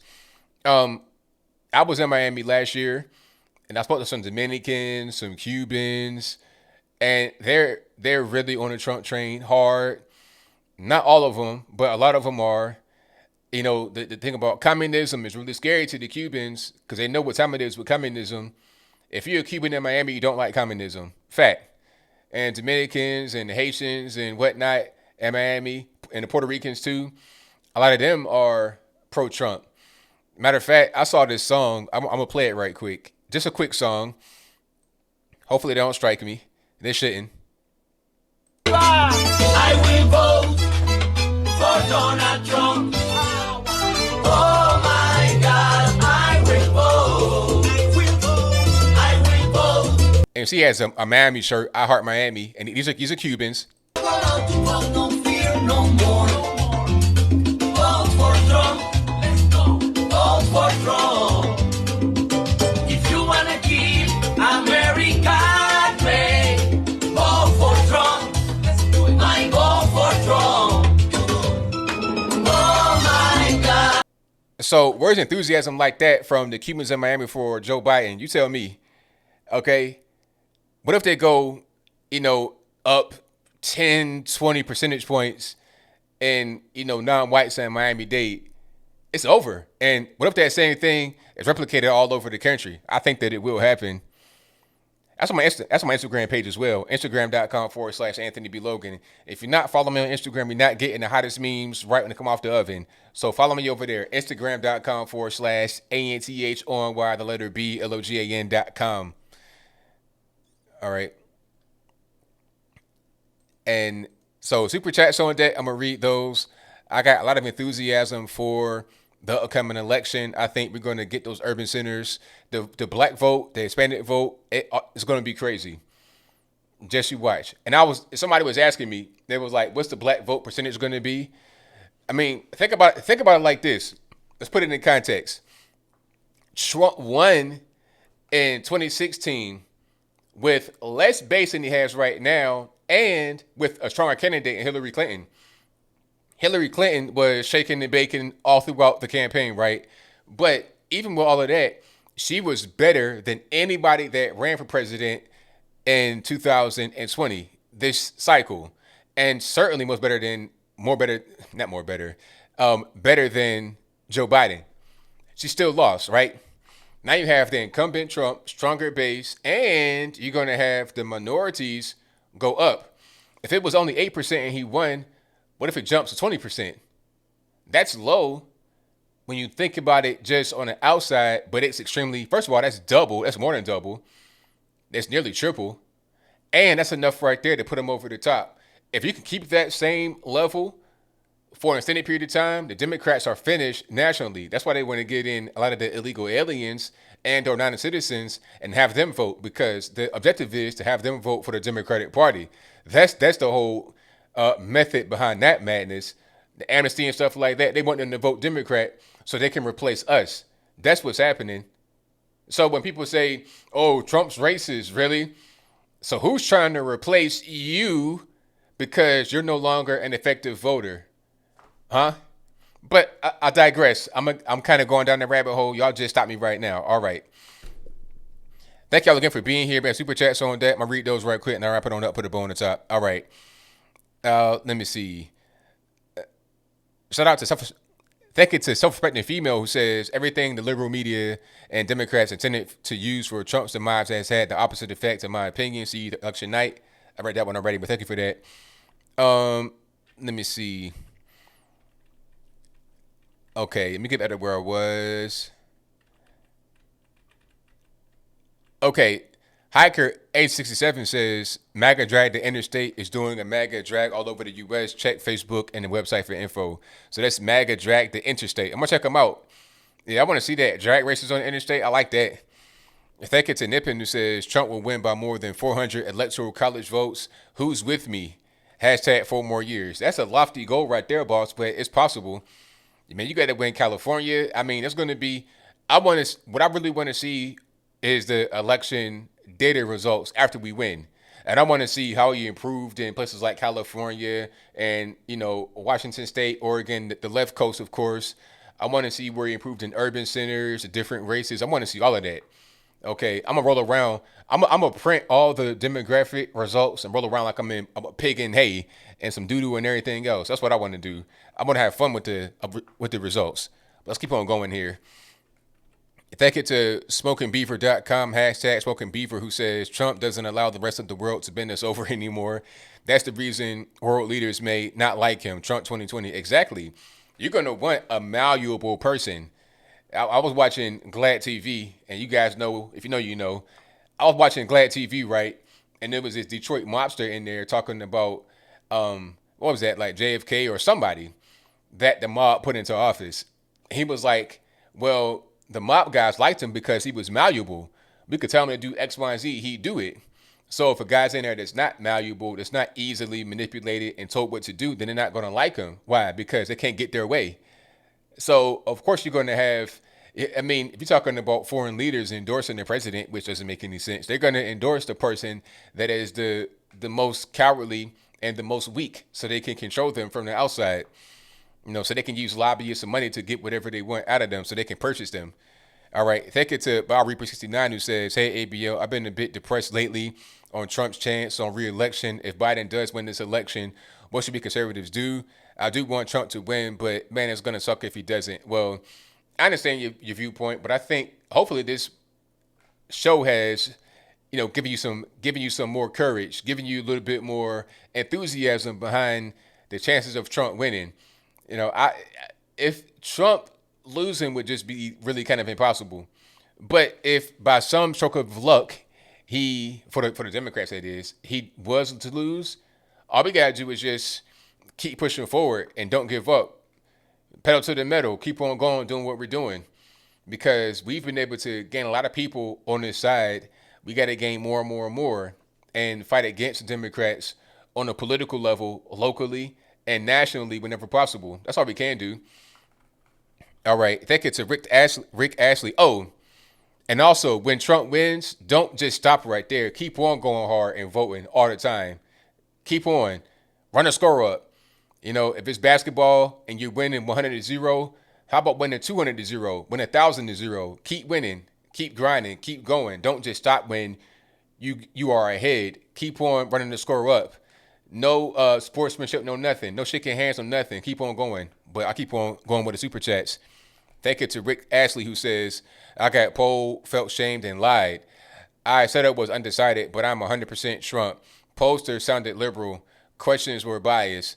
Leave working class out in the cold. Yeah, see, stuff like that. See, you see what they're doing. Modern Renaissance, man, what's going on with you, boss? I see you. Hey, if you guys aren't subscribed to Modern Renaissance, man, go ahead and do that for me. For sure. Alrighty. Thank you to John Ward Robot for the donation. Thank you to James Ferguson who says, the only way the USA survives is when black and brown Americans love it and want to protect it with their own lives. That last time has arrived, I hope. There you go. Thank you to Ember Weems who says, Ember for Trump 2020. There you go. Frank Magazi says, Air Force veteran and from Oklahoma. Hey, Anthony Logan. My son is Logan Anthony. Great name. Oh, fantastic name. I like it.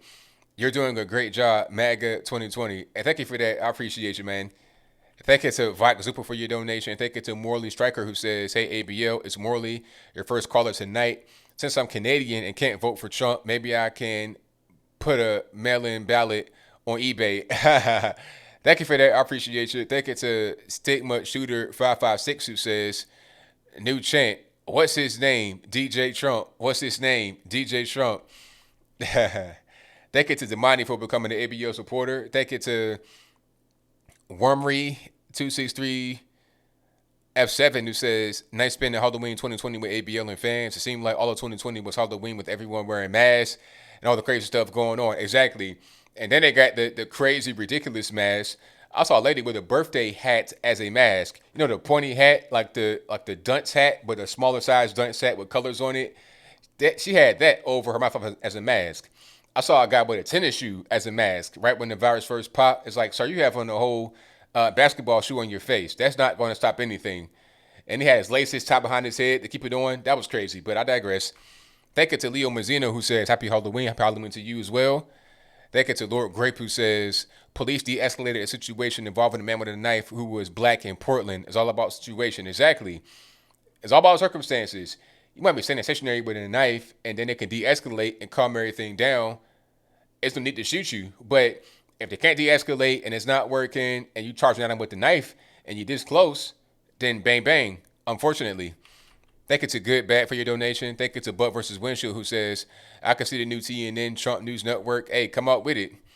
Thank you to Charles Turner Jr. who says, States I believe President Trump will turn red: Colorado, Nevada, New Mexico, Minnesota, Virginia, New Hampshire, Maine. I believe he has a decent chance of at least turning Oregon and Washington red. In the Northwest, many of us are fed up with the nonsense. Hey, I'm with you.